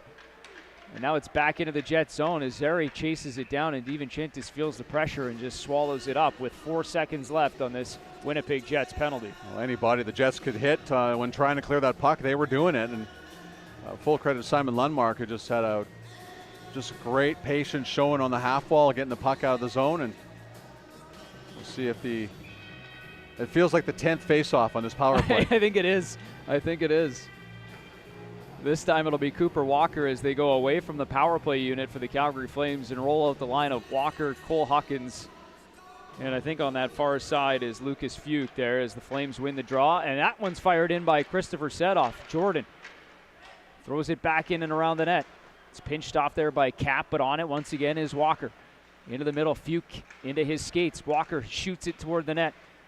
That hits Kapp again, and it's back into the corner. Jets will get a chance to bring it out. Morales has it. He's got Perfetti with him. He brings it across the line. Slid down low from Lambert to Morales. That shot is stopped by Chechelev. The rebound still free. Cap up into the rush. He's got the rebound. Checking him is Cooper Walker. Now around behind the net is Perfetti, but it goes off his skates and the Flames are able to get it clear. Setoff can only get it out to center, and Lambert steals it from him. Now Kubicek has to circle back with Emilio Peterson chasing him. Morales flips it back, and DiVincentis has to play it over. Gives it to Cap. Once again, Peterson on the forecheck, causing a hassle for the Jets defenseman. Still on the play. This time Cap is able to get it to the blue line, eventually out as Perfetti's got it. He's at the end of a shift, tries to get it in deep. Delayed offside, and here come the Flames. Klapka in off the rush. He's got Peterson with him. The pass and a blocker save by DiVincentis. A nice job there by Klapka to get it to Peterson, but once again, DiVincentis makes the save. Turnover by the Jets in the neutral zone in the middle of a line change allowed that odd man rush to transpire, and another big save from Dominic DiVincentis. Isaac Johnson has to wait for his teammates to get onside. Flames can turn it back the other way, back across the line. Look for Peterson. It's Solovyov that actually gets the shot off the skate of Peterson, and no rebound from DiVincentis, who holds on, and that'll bring us to the midway mark of this second period. The Winnipeg Jets have the go-ahead goal, though, Chaz Lucius, and we almost had an equalizer right here on the stick of Emilio Peterson, but DiVincentis continues to be the story here. 2-1 in the middle frame. Scale the Skaha Bluffs. Barrel down the twisted trails. Paddle through those serene waters. Penticton has it all and more. Stroll down to the farmer's market. Sample the local bounty and revel in our natural beauty. Penticton, the mecca of adventure, the place for everyone. Go to visitpenticton.com and plan your trip now. Manitoba Moose single game tickets are on sale now. Head to moosehockey.com/tickets to get yours and see the future stars of the Winnipeg Jets today. Nifty move gets it to the goal. AC Bot scores! Manitoba Moose 10-ticket flex packs are back. Each undated flex voucher can be redeemed for any game in any quantity. They're the easiest way for you to experience Moose hockey on your schedule. Penticton, BC offers so much to see and do. Leave the keys and explore on foot, by bike, or paddling for an experience that's almost fuel-free. Out in the fresh Okanagan air, not only are you saving money, you're feeling better with exercise and the peace of mind that comes through responsible and sustainable travel. Feel the freedom of exploring Penticton fuel-free. Almost. Learn more at visitpenticton.com. Most of the shots for the Calgary Flames would come from the outside or from way out, but this is a fantastic look from Emilio Peterson as the one time off the pass. And there is the right pad from Dominic DiVincentis. It has been DiVincentis and not much else outside the two goals that the Winnipeg Jets have in this hockey game, but DiVincentis' story as this game rolls on. No question about it. He's faced 35 shots already in this hockey game, just over the midway point of the second period as the Jets bring it in. Isaac Johnson. He's got some space, tries to drag it back, but Solovyov holds on and hangs with him as he slid on his belly and takes that scoring chance away. Jack Beck back out to center, pokes it by Wyatt Wilson, and now Nikolaev into the middle of the ice. It's knocked off his stick by Boland, and then back out to center. Chaz Lucius on it. Those two combined for the go-ahead goal for the Winnipeg Jets. Boland to Lucius. The difference in this hockey game right now. Quick pass all the way out to center. It was intended for Beck, but I think it touched the stick of Tyrell Bauer, and the icing is negated. Bauer right back out to Bongiovanni. He stops up. He's got Kuznetsov on him, who pokes it free, and now the Calgary Flames had a chance to get into transition. Pelche had it taken away. Here's Bongiovanni now back over across to Kuzmin. Now far side to Bongiovanni. Works in against Kuznetsov, throws it to the middle, and that's off the stick of Torgerson and back out the other way. Dewar with speed on the left side, drives inside, shot stopped by DiVincentis. Nice burst from Walker Dewar there to get inside position, but he's turned away. And he puts that shoulder down. There's no way he wasn't stepping around Simon Lundmark. He got a step on the Jet defenseman. just strength and speed there from Dewar. Some of that maturity. Walker Dewar is an older player, one of the oldest on the roster for the Calgary Flames, 24 years of age, and one of 2 players on the Flames roster with NHL experience. Made his NHL debut last November in Ottawa. Brandon Cutler throws it back out. Here's Zilkin. He leaves it for Cutler. Poirier working on him. Gets it back into the middle. That's sent in front of the net and into the skates of Zilkin. And now we got another penalty upcoming to the Winnipeg Jets. This time it was Chase Berthelot that got the stick into the feet of Jacob Pelche, and he'll go off for 2 minutes or less. Unfortunate for the Jets on that one, because Zilkin, Cutler, and Chase Berthelot were having their best shift of this hockey game, and best shift for the Jets in this period alone. And Berthelot escaping from the defender, and he's reaching over and gets Pelche, and down goes the Flames forward. And we got a third power play here for the Calgary Flames. Special opportunity for Chase Berthelot to suit up for his local hometown team from the Pas, Manitoba, but he's not going to like where he's sitting right now in terms of the position on the ice. He'll in the penalty box watching this Calgary Flames power play come back out to work. Klapka takes the draw and wins it for the Calgary Flames.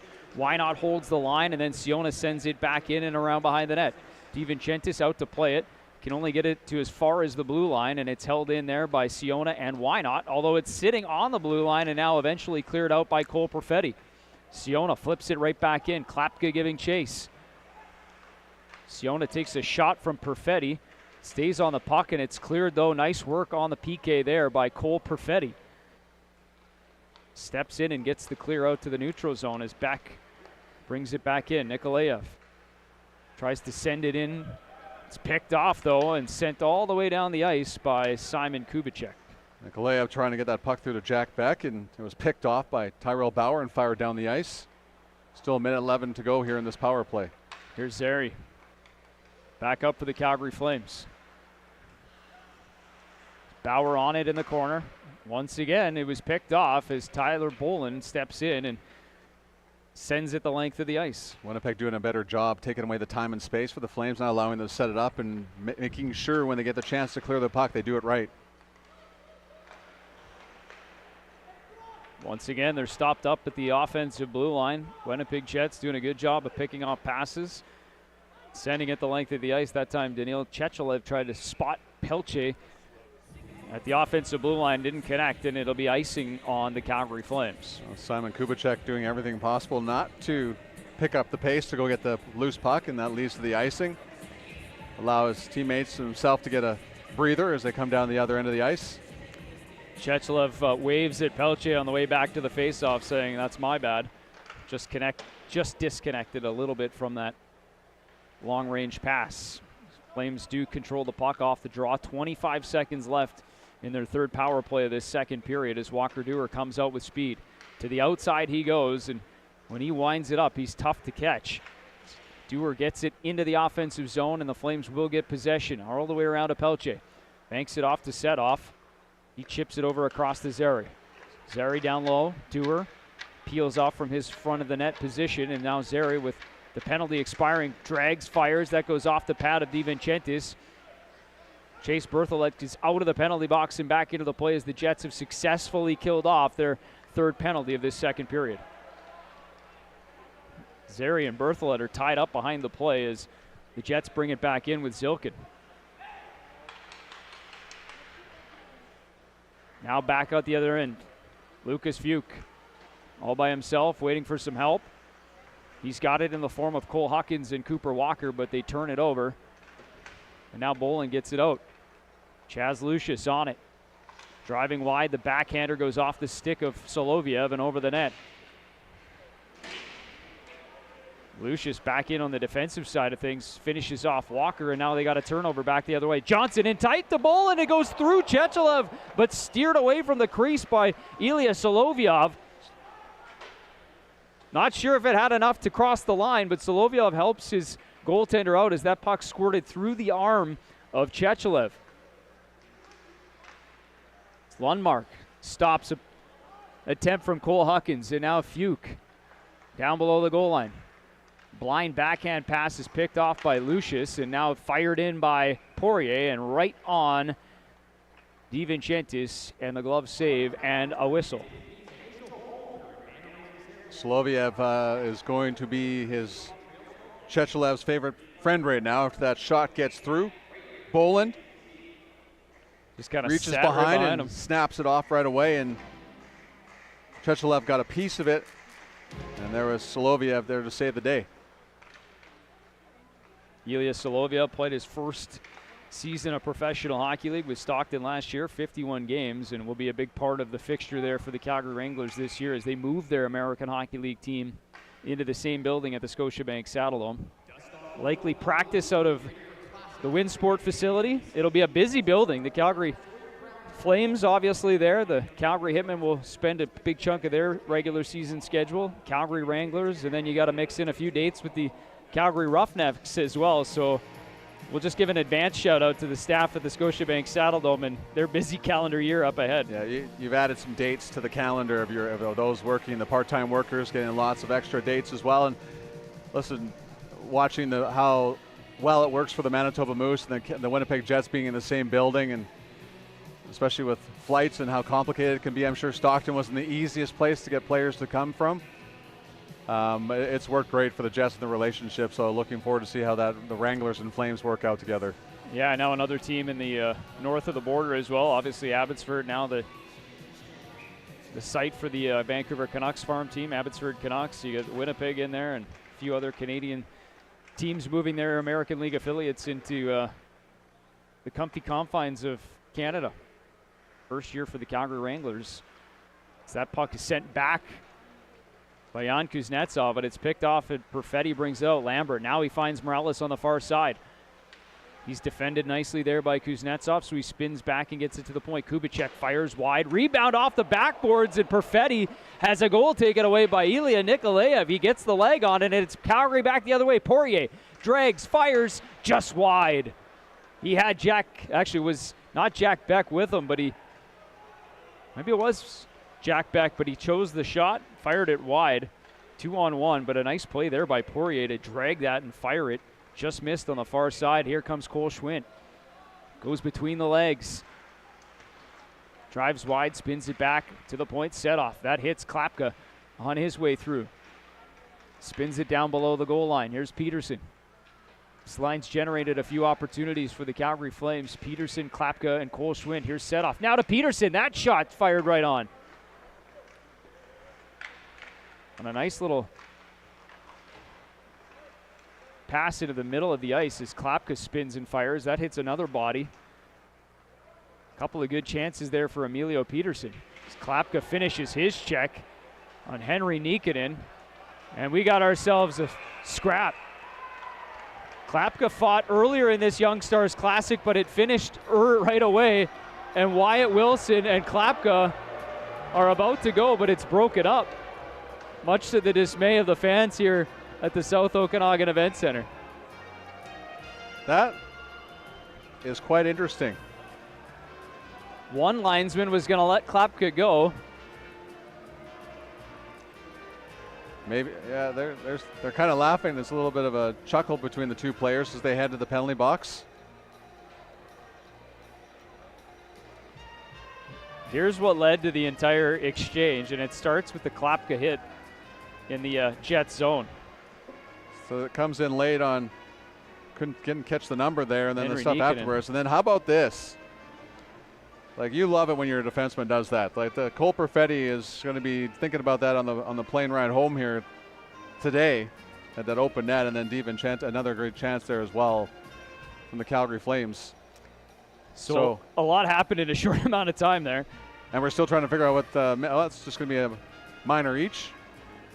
So they'll go off for coincidental For almost roughing, fighting. I guess, for dropping the gloves. Thinking about fighting? That's right. Talking about fighting. So the fans at the South Okanagan Event Center didn't like that. They were standing or rising, getting ready for a tilt at center ice, and it didn't happen. So Klapka and Wyatt Wilson will go off and sit for 2 minutes, and we'll play a little 4-on-4 here. It was Klapka the hit on Henry Nikkanen that drew the conversation, but give credit to Wyatt Wilson. He's a camp invite unsigned and was sticking up for his new teammate this week.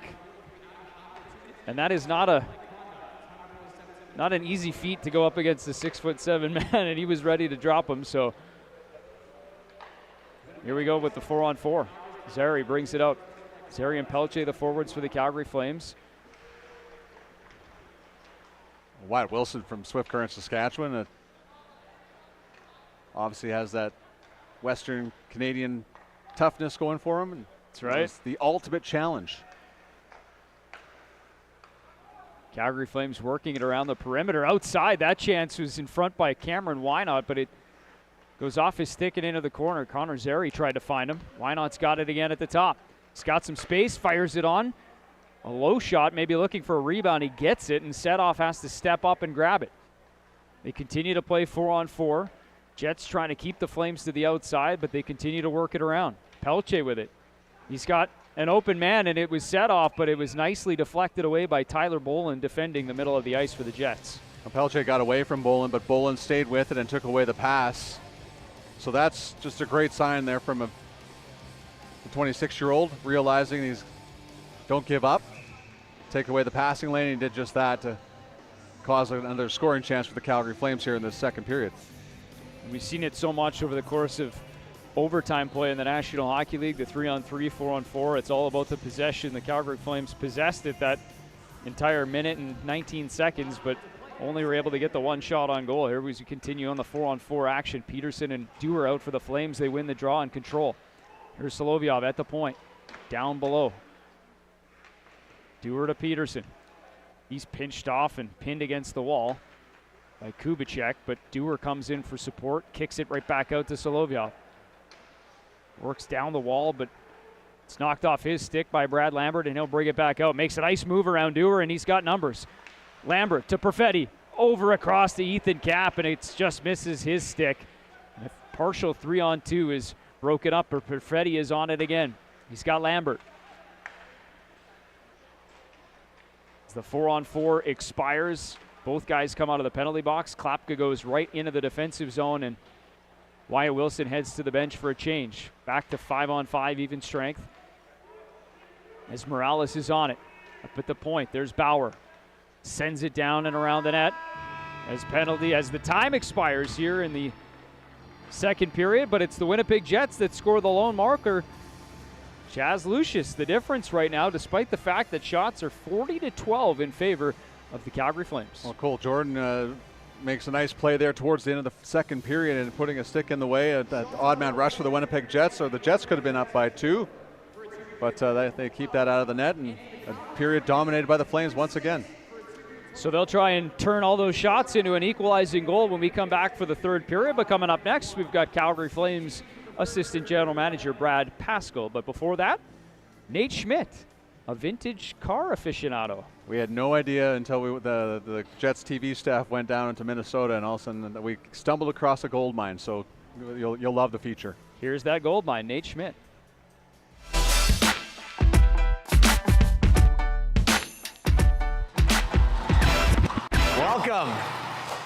Welcome to Schmidt's Warehouse. Want to bring you guys in, show you a little bit what makes our ticker go. This is my dad, Tom. Howdy. A little howdy.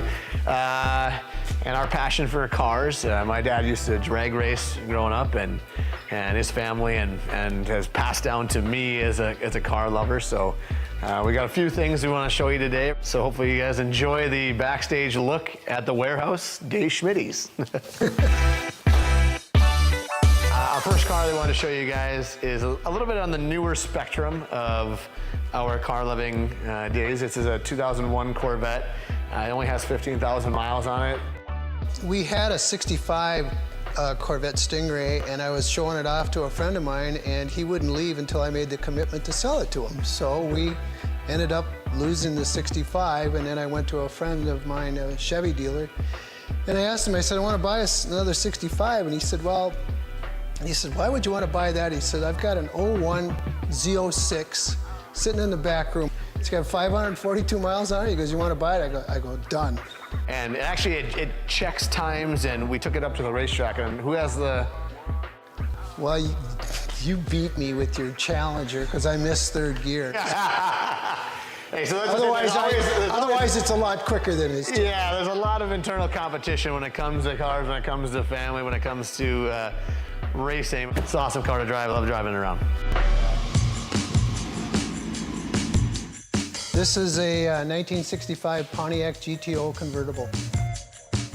So this convertible, I know my dad was always looking for a hardtop, but my mom and I really, and our family really love convertibles. How did you find this one again? I can't remember. Well, it was up the road, and it was 20 miles away in a body shop. A friend told me about it, and it was in pieces. It was a mess, but... didn't you find it just the frame? No, there was no doors, no body, no nothing. Everything was just laying in the body shop. We used to have the parts would come in, we'd grab all the parts, and he would hand me a thing of steel wool, and he'd grab me like, here's the handle, Nate, and start shining it up. At 10 years old, and we would sit in the back on winter days, and my brother and my sister and I would shine up the car, the wheels, the bumpers, all the lights.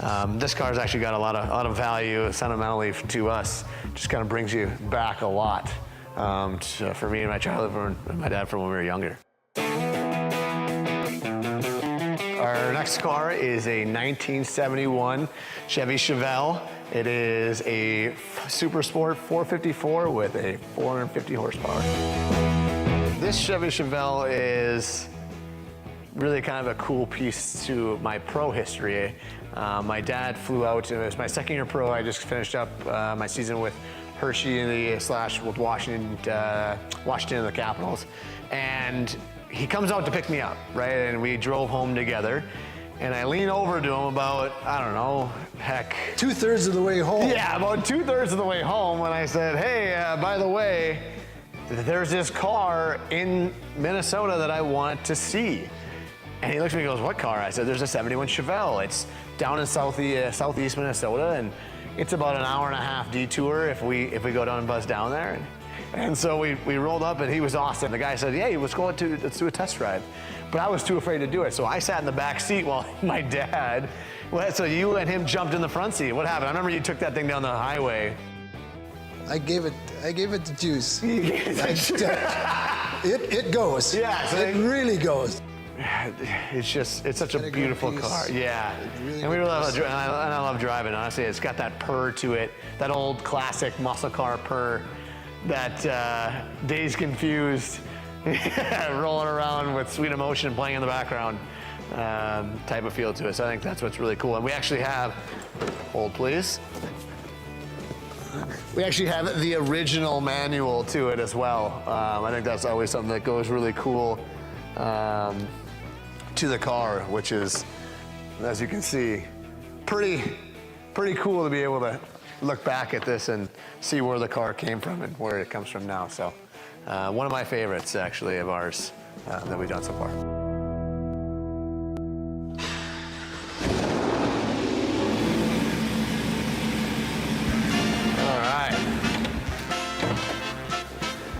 All right, now we're ready for the crown jewel. So this 57 has always been something that I've really enjoyed. The super old car, what I would consider a super old, the classic cars. I don't know if you would consider it super old classic car. My dad was born in 51, so it's a 57. Did you ever remember seeing these around? They're so young. Yeah, they're pretty, and they were pretty rare. And it was something that since we had bought the Chevelle, that was my second year, we were really looking for something with what would be the next thing.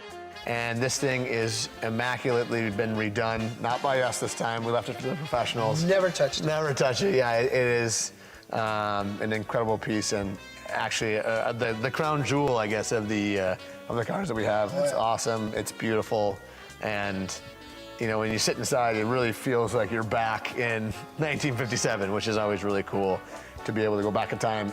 We got to show the motor. Yeah, we got to show the motor. That's right. We got to show the motor. Can't go without showing the motor.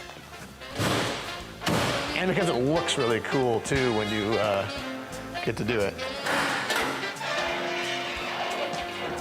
All right, Hey, thank you guys so much for seeing our cars. Now we're gonna grab our lovely ladies, my mom and my wife Allie, our Duke and Gabby, and we're gonna jump in the cars and we'll meet you out at the farm.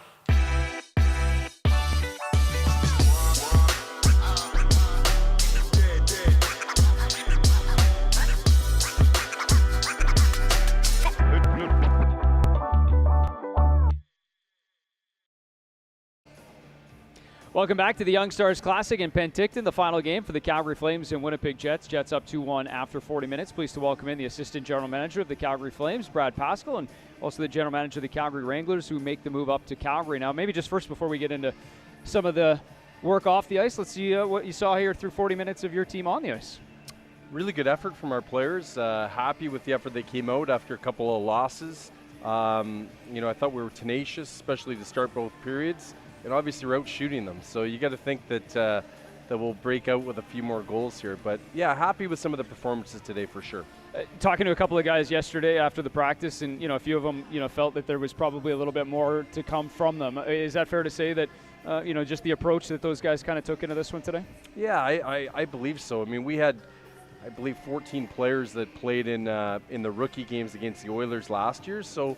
You got to think they know what to expect, but when you're playing against, other teams that want to win too and want to prove themselves, it's always a competitive battle. So, it's just educating our players, and some of them played in the American League last year, but we have guys that are this is their first experience wearing the Flaming C. So it's for them it's a learning experience of every play matters, and really you have to dig in. So it's all part of the learning experience, and that's what this tournament's all about. Well, and so many guys in different positions, guys, as you mentioned, that are maybe turning pro for the first time, or maybe just, still in junior, but, the opportunity to get these games in, how beneficial is it for, no matter where you are in the ranking or on the depth chart, just to make sure you get, a little game under your game action under your belt before the camp starts? Yeah, it's really important. I mean, this is a showcase for them against their peer group, and what they're going to do going into to camp. So you have the opportunity to play 2 or 3 games here. They might not have the opportunity to play 5 or 6 NHL games. So this is their time to shine. This is the time. This is their training camp for the most part. Some players will start in Calgary and then go right back to junior and maybe not get an exhibition game in the NHL. So this is their time to shine, and for us really to get to know them against their peer group. Well, and on that note, just how beneficial for your staff. I mean, obviously it's been 4 years since the Calgary Flames have been back at this tournament, but 3 games in 4 days.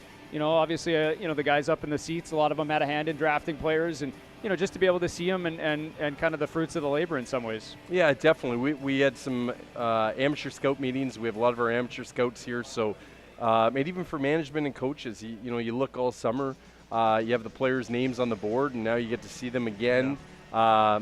See what they did over the summertime and work with our player development guys. And, so we're all excited to see them. It's, players that you draft, some free agent players here, get to know them a little bit and see if there'll be a future for them in the organization. But we really enjoy this tournament. You get to dig in your own prospects, but you get the opportunity to see other teams' prospects as well, and get a little bit of a book on them. So it's, it's a great city here, and they do such a great job in Penticton. So crowds have been great, and like I say, we really enjoy this tournament and focusing on our players most first and foremost. Yeah, all 4 teams taken care of very well here, and what a beautiful venue. I mean, let's talk about a lot of the guys that are we're seeing here on the ice. You'll have first up close and personal here over the course of this season, and even last, I think 6 guys from Stockton last year on the roster. But just when it comes to the Calgary Wranglers and the transition to Calgary from Stockton over the last number of years, what is all entailed in there, and just trying to make that an easy transition,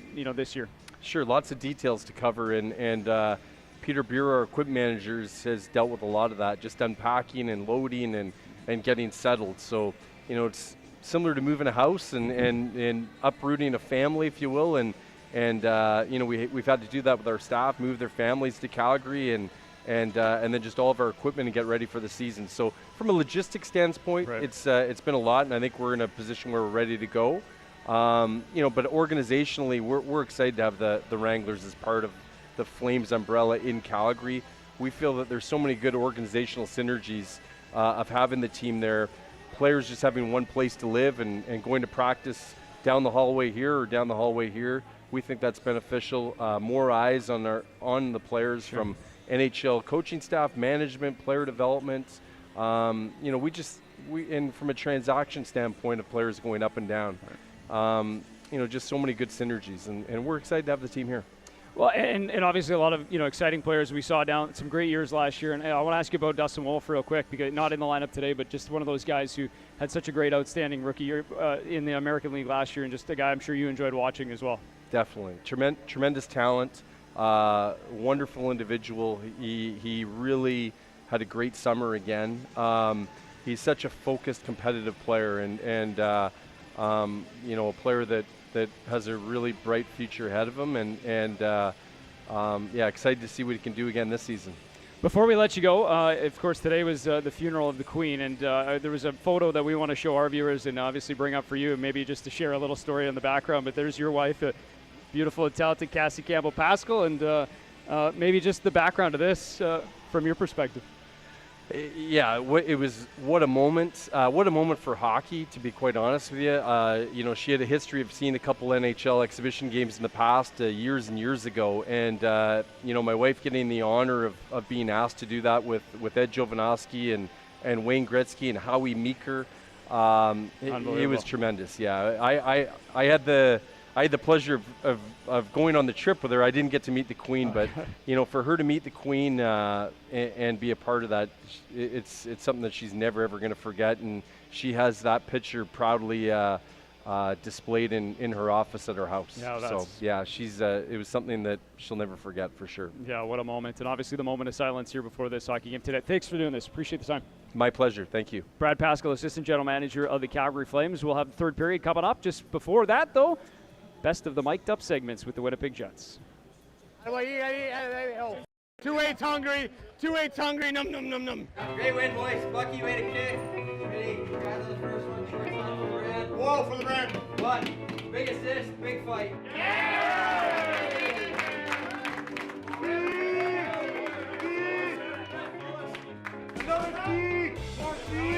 Hey, nice hit. Right back into it. Yeah, it's nice. Bucky's eating hot dogs in there.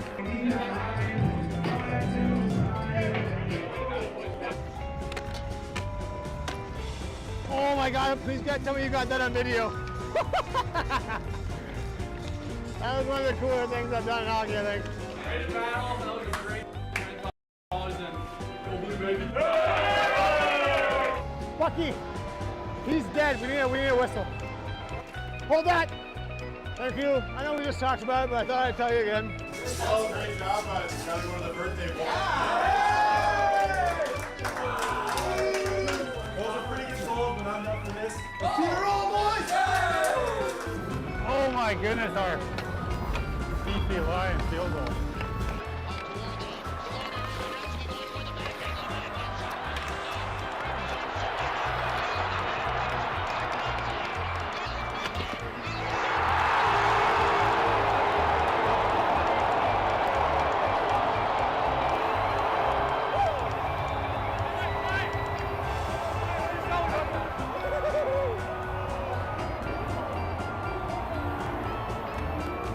Go Sally, I love it. Got it, baby. Go Bengals.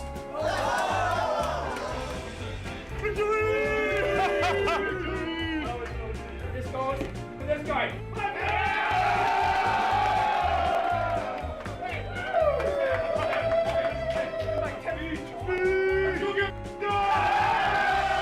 You had the hips going, Mel. That was nice. Shakira over there. Hips don't lie.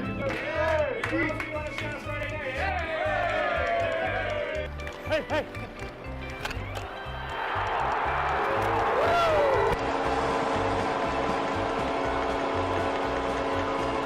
Go. Ah, let's go. Woo! What a pass. Let's go. Nice play, right?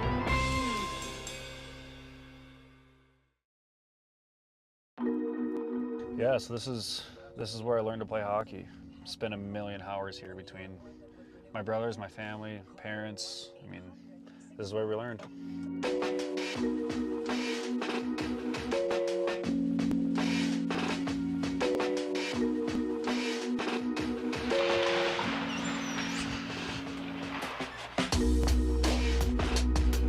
Yeah, this is the varsity locker room where the team gets dressed, where I got dressed. A couple improvements along the years. For the most part, it's pretty much the same.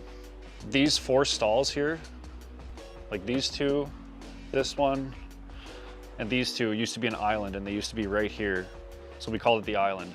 And I sat on the island. And the island stall that I sat in was this one. Kind of in the middle. This was the varsity side, and then the JV side was over there. Yeah, good setup. A lot of memories.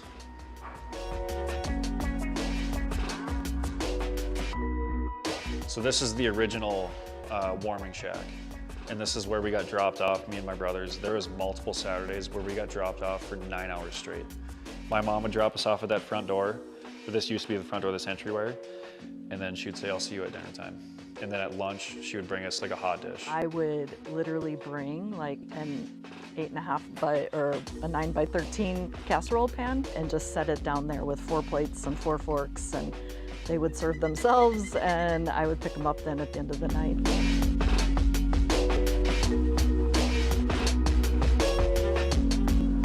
They got to the point too where they would want to make it more efficient, so they would get dressed here. They would load into the van, and I would drive right out onto the ice at the pleasure rinks, and then they'd unload and away they'd go. They pretty much were raised in that warming shack. We were all skating on rink 4, and my dad knew that we were hungry, so he went to McDonald's and he literally grabbed like 20 cheeseburgers, and he pulled up his truck, opened up the bed, and 10 of us came over and ate food or whatever, and then went back out and skated. He closed the bed of the truck and drove off. But that was just how it was. I mean, I'm sure it's still that way to this day. It's how it should be. Welcome back to the Okanagan, Penticton, British Columbia, home of the Young Stars Classic 2022, and into the final day of game action. Flames and Jets, it's Winnipeg up 2-1. Here's how we got here in the second. Well, it was a period dominated by the Calgary Flames, but it's the Jets taking an advantage of their one of their first chances of that middle frame. And it's Chaz Lucius showing that goal-scoring skill that the Jets are hoping for down the road here, and he goes top shelf, and that made it 2-1. And then it was Calgary with the pressure as they sneak this puck underneath Boland, and it's great stop here from Dominic DiVincentis. A little bit later, Chechelev bailed out by his defenseman, and then the Jets get another good look here. Isaac Johnson throwing out front. There is Boland. It's the same chance, swept away. Then Winnipeg with a chance again to make it 3-1. Cole Perfetti with the great look there, but Ilya Nikolaev sticking out the stick, if that's even a term. And then Poirier with a great chance, and the toe drag fires that puck wide of the goal. It's just a great play there as it gets past Ethan Kapp. Might have ticked the outside of the goalpost, but it is 40-12 shots on goal in favor of the Calgary Flames, albeit a lot of it from the outside variety, but Flames have not held back on trying to get pucks to the net.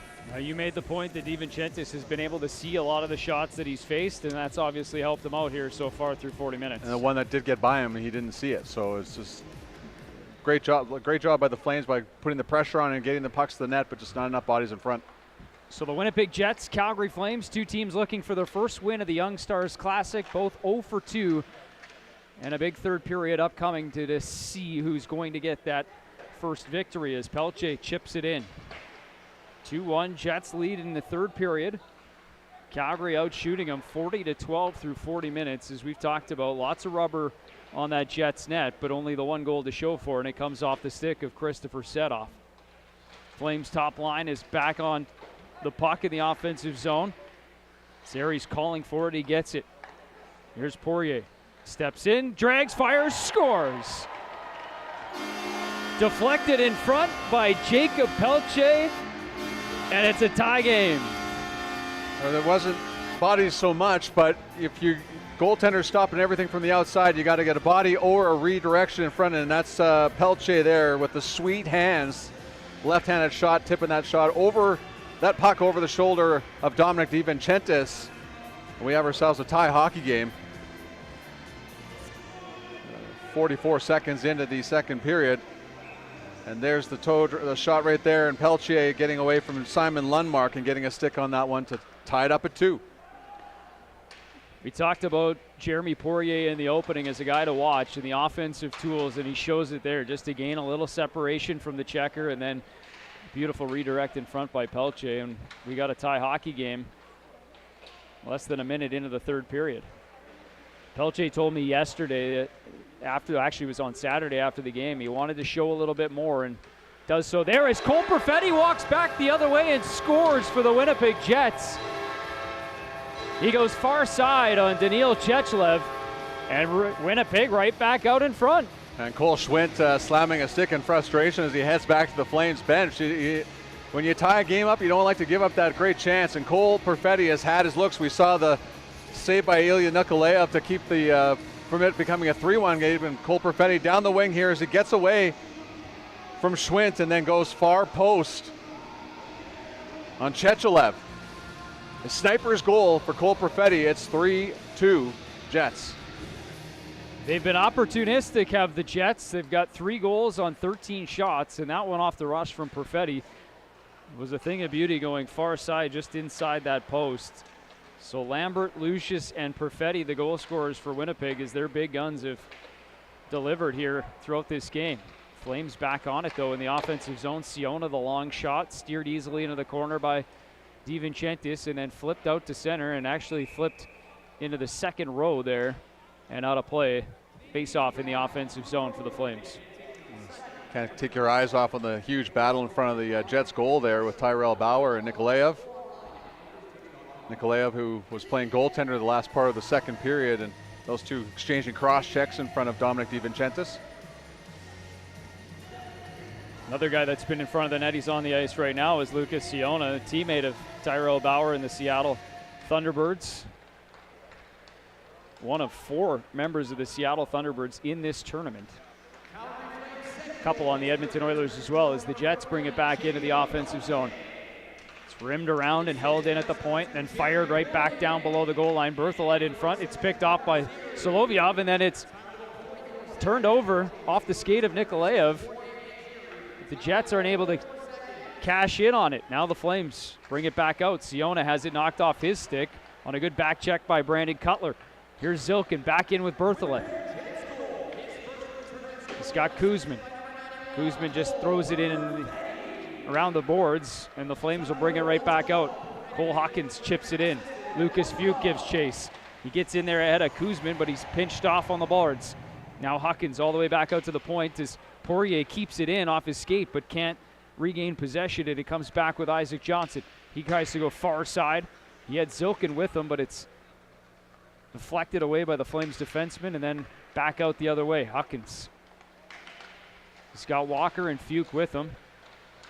Simon Kubicek does a good job to pinch off that scoring chance, and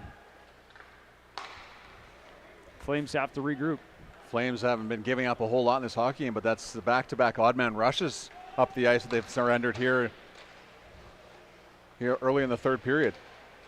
Poirier with a little dash, tries to go 1-on-2. The shot misses wide. They've got some work to do. Down 3-2 here in this third period on a goal by Cole Perfetti. Moments after the Calgary Flames had tied it. Here's Brad Lambert back in. Comes up ice and then throws it on net. It's deflected wide, and then Morales had an opportunity, but it just misses on the far side past Chechlev. That puck catches Connor Zary up high. He's checking for blood as the Jets circle it around. Perfetti up at the top. That's tipped on the Wyatt Wilson point shot. Misses wide of the net. Caught up in the ref's skate, and there's Pelche digging for it down low. Poirier's helping. But Perfetti, Lambert, and Morales are on it. The line that gave Winnipeg the lead. Nice job there by Pelche to force Lambert out, and that's a delayed offside. Both teams will make changes. Connor Zary in across the blue line. Drives wide. Little toe drag. Tried to get it into the middle, but is knocked off his stick. Tried to dance around Dmitry Kuzmin. Knocked just off his stick as Peterson comes back on it. He's got Klapka with him. Cole Schwind to the point for a Wynot. Now to Peterson. He drags, fires, scores! Emilio Peterson walking into the middle of the ice and makes no mistake, and we're tied at 3. Well, we've seen what the recipe for success for the Calgary Flames and getting bodies in front of Dominic DiVincentis. That time, Adam Klapta drops the puck, heads right to the front of the net, and Wyatt Wilson could not get the big guy out of DiVincentis' way, and another shot over the blocker of DiVincentis. And why not with a nice feed to Peterson, and Peterson with the finish. Yeah, once again, if you've got Adam Klapka standing in front of the net, it's going to be difficult to see any shot, but Emilio Peterson play his 3rd year of pro hockey here upcoming. 13 goals, 26 points last year for the Stockton Heat.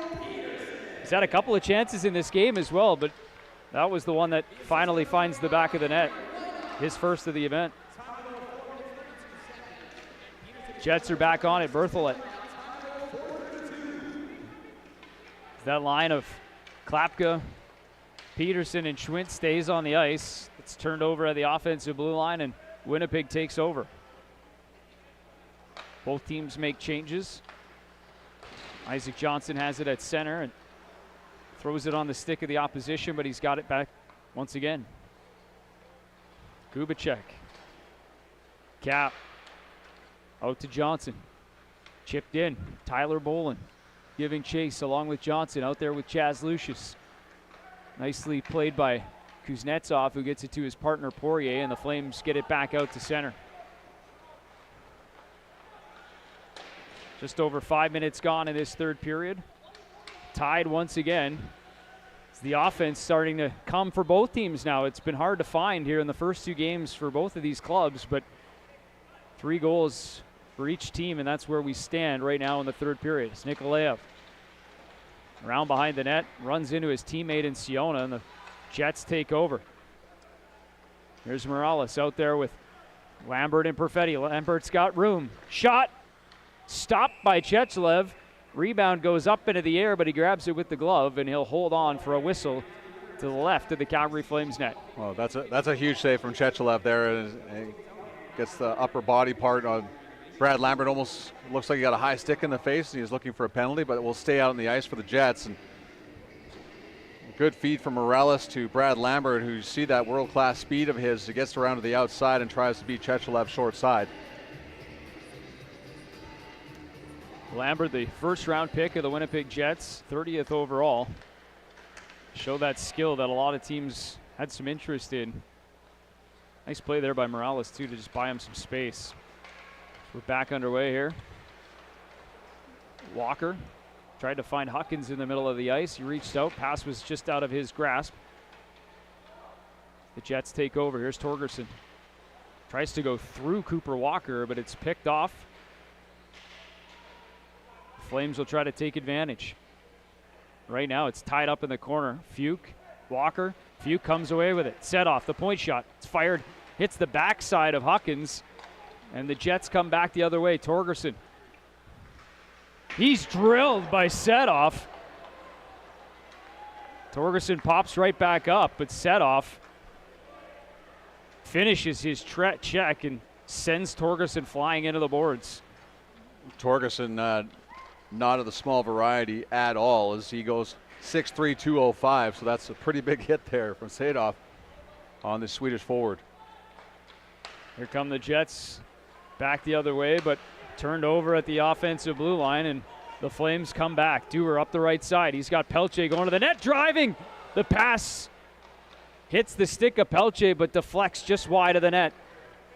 Zilkin back the other way on a nice transition rush chance for the Calgary Flames that just misfires by Pelche. Almost had his 2nd of the period. Zilkin knocked off the puck, but back on it again. Holds it in. Ethan Kapp on the far side.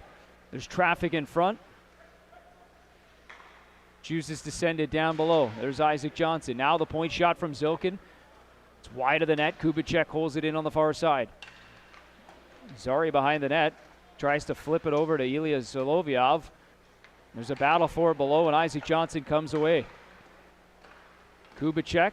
Zari blocked. Rebound in front, and it's flipped just wide on the backhand by Chaz Lucius. Near miss for the Winnipeg Jets as they try to take another lead in this hockey game. Lucius was trying to hit Berthollet on the side of the net there, and as Berthollet had his stick lifted at the last second, or else he's got a goal. So a near opportunity for the Winnipeg Jets. They've led 2 different times in this hockey game. Trying to make it a third. Cole Schmidt on the rim. Picked off there by Tyler Boland, and he'll get it out to center. Only as far as the neutral zone, though, and the Flames will take it and send it back down, but this one misses and goes for icing. Just 3 goals through the first 40 minutes of this hockey game. Now 3 goals already in this third period. First is the big hit here. Oh my goodness, Sadoff on Torgerson, clean check, and the big Swede goes down the corner, shakes off the cobwebs and heads towards the Winnipeg Jets bench. And there's another look at it, just shoulder to shoulder. Yep. And then it's Dewar throwing it across. Pelche trying to go to front of the net, just misses the pass. And here's Lucius, the backhand shovel pass to Berthollet, and he misses. There's another big hit on the end boards. This one, Jan Kuznetsov finishing his check on Brad Lambert, and he's on him again. Lambert doesn't like it, turns around and gives him a little shot. Kuznetsov right on him again, finishes him into the wall.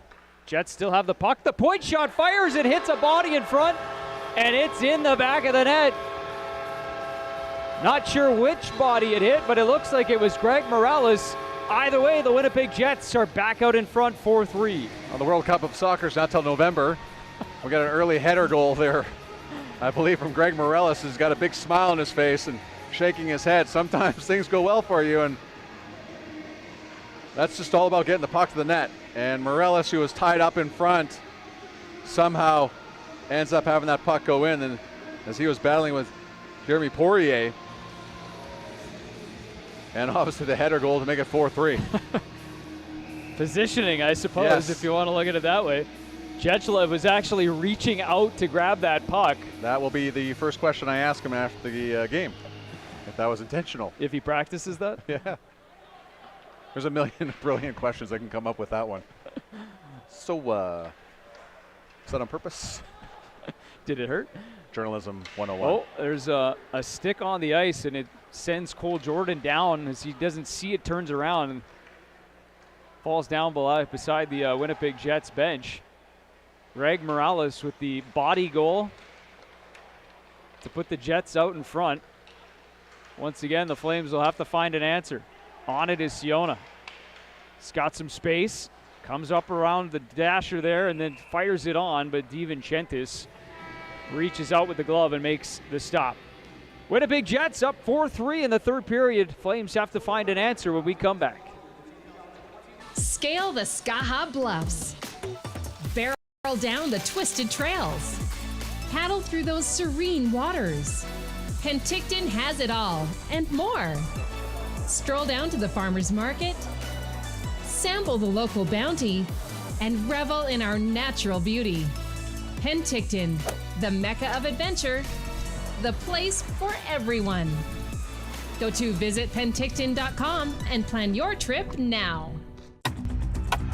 The wait is finally over. The roar of the Sea of Red is coming. Your Calgary Flames are set to hit the ice at Scotiabank Saddledome. Tickets are on sale now for the 2022-2023 season. Join the Sea of Red and watch all the incredible Flames action live. Get your tickets now at calgaryflames.com/tickets. Penticton, BC offers so much to see and do. Leave the keys and explore on foot, by bike, or paddling for an experience that's almost fuel-free. Out in the fresh Okanagan air, not only are you saving money, you're feeling better with exercise and the peace of mind that comes through responsible and sustainable travel. Feel the freedom of exploring Penticton fuel-free. Almost. Learn more at visitpenticton.com. You want an action? You got some action. Lots of goals here coming for the Jets and Flames. Cole Perfetti with the chance to score, and then Peterson, open top corner, picks that spot. The puck moves around here a little bit. We're still trying to figure out if Morales got a piece of it. I'm certain he did. With a smile on his face, they have not announced that goal. So 4-3 Jets with a plethora of goals here in the third period in Penticton.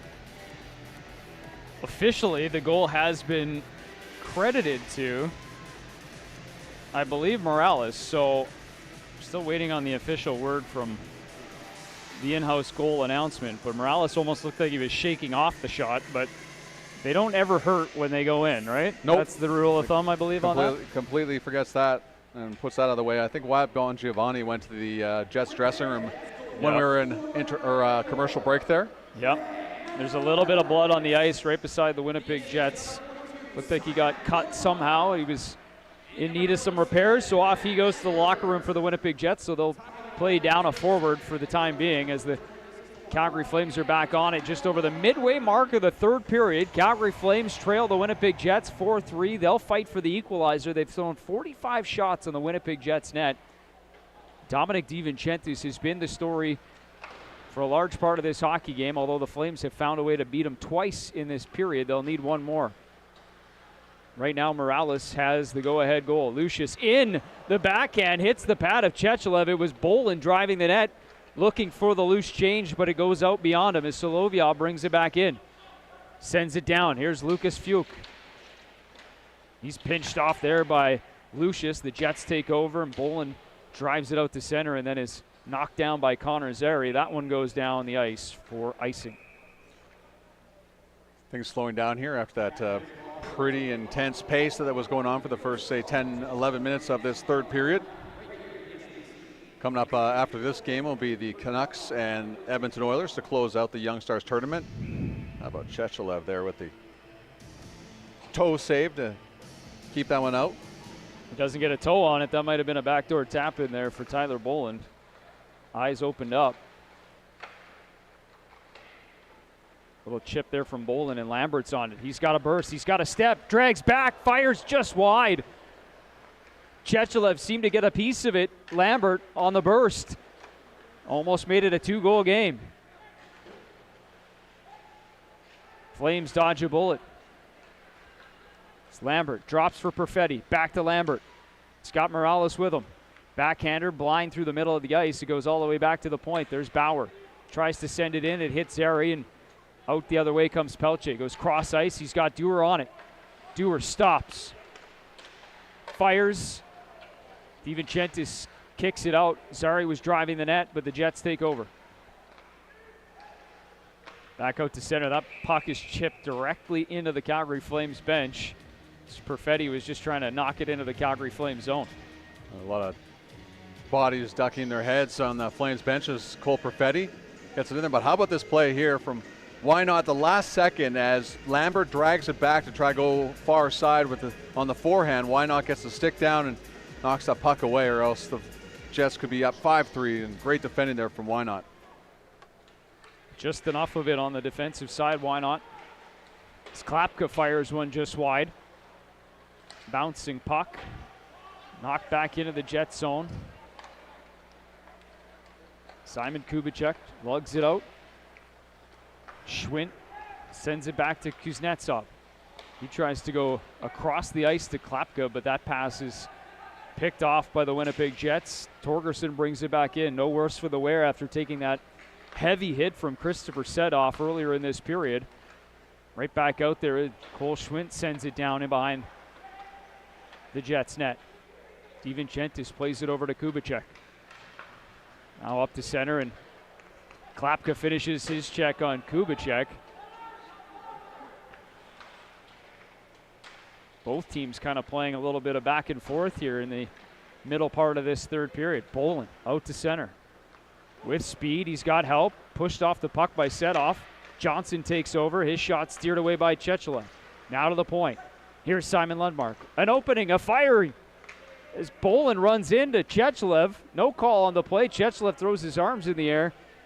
But he made the initial stop, and that's all that matters. Flames, Siona. His pass is off the skate and back out to center. Lucius gets to the line and sends it in, and the Jets forwards will make a change. Well, Chechelev, another fine save there, but possibly a missed penalty call there as the collision that happened in front of the Flames netminder, or with the Flames netminder. It's Tyler Bolin trying to get to the front. Caught a good piece of Chechelev, but the puck had already been cleared away from the front of the net. Here's Jordan. Out to center, chipped in by Siona. And on it is Nikolaev. Tyrell Bauer out to the middle. Scooped up by Zilkin. He flips it out to center. Jets happy to just buy time right now. They've got the lead. They don't need another one. It's the Flames that are pressing for the equalizer. As that puck goes up and out of play, but off the glass, so an offensive zone faceoff coming up for Calgary. Jets trying to defend a lead here really for the first time late in the period. Of course, they were tied at 2 with Edmonton and gave up a late goal, and Vancouver led for the majority of the game on yesterday afternoon. So they're in an interesting spot here. So this is like where you're looking at the coach staff. This is where you can put your name out there and show that you can defend instead of looking for offense here. Trust guys in those defensive situations in the latter part of a hockey game when you're trying to close out a victory. Right now, it's that Jets top line that's had a pretty good afternoon so far. Lambert, Perfetti, Morales. Each and every player has a goal in this hockey game so far on that line. Here's Kubicek. Up to the red line, sends it in. Wynot's there. Shoulders Lambert. Takes the puck, and now Solovyov gets it out to the blue line. Held in, though, by Perfetti, who gets tangled up with Lucas Fuke, but Morales now has it. He's challenged by Cooper Walker. Morales all the way around the net to Lambert on the other side. It's pinched off there behind the net by Walker, and Solovyov will take over. Now Huckins out to the center ice, sends it back to Wynot, lets the Flames get a quick change in. It's back into the Jets zone. Just under 5 minutes to play. The Winnipeg Jets trying to earn their first victory of this Young Stars Classic. The Flames trying to find the equalizer as the puck comes back in behind Chechelev, but Zari's there to scoop it up. Now the other way, Dewar on the right side, into the middle of the ice. Pelche had a stick there, but it was knocked away. Now back the other way with a 3-on-2 developing. Torgerson's there. Berthelot tried to send it in front, and now it goes all the way out and around, and Pelche up with Zary. Pelche stops up, sends the backhand down to Zary. He rips it over across to Poirier. Poirier tries to drag it around Berthelot, but it's defended nicely, and he'll alleviate some of the rush, maybe slow things down, but just a little bit too much weight, and it's an icing call on Winnipeg. Things are tightening up here, and that's what you expect to the latter part of a game where it's a one-goal hockey game. Both coaching staffs drumming down the fact that you got to tighten things up and no ill-advised passes up the middle and make sure you get the puck out, get it in deep. Glassing out. It was a pretty good opportunity there for Pelche in front, just couldn't get all of it on the pass from Walker Dewar. So now an offensive zone face-off for the Calgary Flames. Cole Schmidt out there to take it. It's won by Schwint. Peterson's got it. He circles to Schwint. Knocked off his stick nicely there by Henry Nikkanen. The Flames will have to regroup. Klapka's calling for it. He gets it. Chips it in. Tyrell Bauer. Up the wall to Isaac Johnson. Now nice play there by Lucius to get it out. And it's Bolin back the other way with speed. He's got Johnson dicing through the Flames defenseman. Setoff cuts him off though, and the puck's work back to the point. Here's Cap. Cap down low to Lucius on the half wall. Back up to Cap. Cross the point shot. Nobody in around Daniil Chechelev, despite the fact he still looks behind him. He had it in between his pads, and he'll hang on for a face-off with 3:14 to play.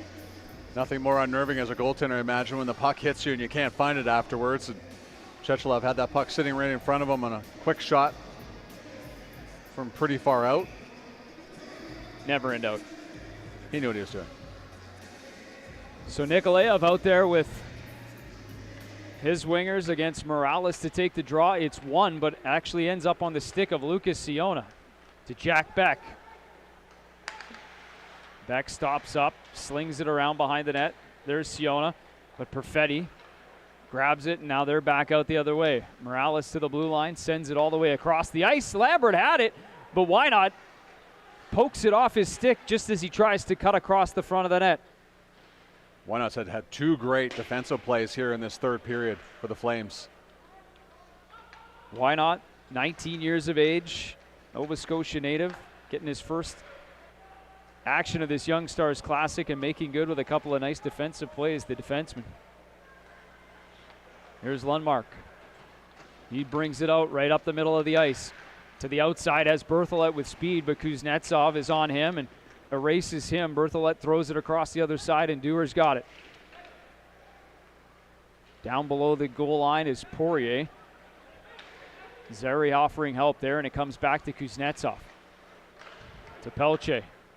Flames break out. Dewar up the right side, stops just inside the Jets' blue line, and that cross-ice feed is deflected up and into the fifth row here at the South Okanagan Event Center. 2 minutes left here in the third period, and the Flames coaching staff already bringing Chechelev to the bench in favor of the extra attacker. So Flames will roll out 6. See if we get timeout yet, or they let it fly, and that's what they'll do. And there's the timeout. Calgary calls one here with 2 minutes to play, an offensive zone faceoff. Daniil Chechelev has already gone to the bench, and now the conversations on both sides to try and sort out these final 2 minutes. Ethan Kapp, Tyrell Bauer, Chaz Lucius, Isaac Johnson, Tyler Boland out in the ice, and then this very important faceoff coming up for the Jets. There's Mitch Love, the head coach of the Stockton Heat, coach of the year in the American Hockey League last year, and it was a great moment at the end of the regular season when the team announced it at the end of a practice and a huge celebration. He's really well liked by his players. He's got some intensity to him watching practice yesterday. You know, a lot of competition, a lot of keeping score type drills. Just a guy that has had a nice progression since becoming a coach, both in the Western Hockey League and assistant in Everett, head coach in Saskatoon and the Western Hockey League, and now his second season at the helm of the #1 affiliate of the Calgary Flames. Eric Dubois, the coach who handles the defense for the Manitoba Moose, longtime coach there, was drawing things up on the old whiteboard. We'll see which play drawn up is effective. Zary against Lucius on the draw. It's won by the Jets. Back out the other side and cleared out to center. Johnson with an empty net, and he's got Boland with him, and that is into the yawning cage. Tyler Boland buries another one, this Young Stars Classic, and it's a 5-3 lead for the Winnipeg Jets. And that's a great breakout by the Jets. And then first and foremost, you win the draw, and that's Chaz Lucius doing the job. You fire the puck around the boards on the out, and you patiently wait for it as Isaac Johnson waits. Oh. We got a challenge on the play? No, Isaac Johnson doing the splits essentially to make sure that stays onside. I think he did it. Yep. It's close. Tyler Boland, goal in the third consecutive game for the Jets. The challenge is not in play here at the Young Stars Classic, so regardless, it was going to stand as is. Boland then, the goal scorer, takes a high stick from Cameron Wynot, and the Jets, with $1:43 to go and a 2-goal lead, are headed to the power play. Well, the Jets the other night were shorthanded, and they pulled their goaltender against the Edmonton Oilers in the first game of the Young Stars tournament for them. We'll see if Calgary decides to do the same thing. Down by 2. Still 1:43 to play. Perfetti out there. Cole Schwint. The Jets at the time clearly trailing by 1. A little different situation for the Flames. Here's Lambert, far side, tries to get it back to the point, and Kuzmin, it was deflected away, but that's Morales in front, the toe drag, and then off the post. Boy, what a move on top of the blue paint to get it in and around Daniil Chechelev, and had the yawning cage, but puts it off the left post. Morales looking for his second of the game, and he's got it again. Into the offensive zone. Morales plays it back, but this one's picked off and sent the length of the ice. Morales getting the hockey gods on his side on the first goal that he scored here off the old cranium, and not getting it so much this time as he rings it off the iron. But almost made it 6-3. Sometimes it takes a week to even it out. They just did it in one period. Morales back in. Fends off the check of Pelche, takes it to the net. Puck still loose. Torgerson tried to find it at the side of the cage. Can't do so. Flames will get the clear. Jacob Pelche all the way down the ice. He's got Walker Duer alongside. Final 30 seconds of this Young Stars Classic for both the Calgary Flames and Winnipeg Jets. Danny Zilkin Flips it in. Chechlev. He kicks it out. Christopher Setoff is there. He plays it. Poirier takes over. Puck hemmed in below the Flames goal line, and now it's back out. Lucius from the slot. That shot's blocked by Setoff. The Flames will clear it. And on it is Nikolaev. Tries to find some open space, but it's shut down by Simon Lundmark, and that'll do it. The Winnipeg Jets with a big third period and a 44 save performance from Dominic DiVincentis get the 5-3 victory. Well, a consistent theme for the Jets through this tournament, Brendan, is their goaltending, and it was Dominic DiVincentis holding them in until they got their legs underneath them. Then, early, one of the players to watch, I said, was Chaz Lucius. He gets a big goal, wins the faceoff that led to the empty net goal, so he stepped up in a big time for the first-round draft pick of the Jets from 2021. Outstanding stuff from a number of the big men for the Winnipeg Jets. The Flames had a pretty big third period and a lot of rubber sent to the way of Dominic DiVincentis, but 44 saves the difference in this hockey game, and the Winnipeg Jets get their first win of the Young Stars Classic and will then head east for their main training camp back in Winnipeg later this week. Calgary Flames will do the exact same thing as they open their main camp back at the Scotiabank Saddledome on Thursday. As for our schedule, one more game on the broadcast schedule. It is the finale of the Young Stars Classic. It features the two undefeated teams, the Vancouver Canucks and the Edmonton Oilers, playing for, we'll call it the 2022 Young Stars Classic crown, coming up at 2:30 local time.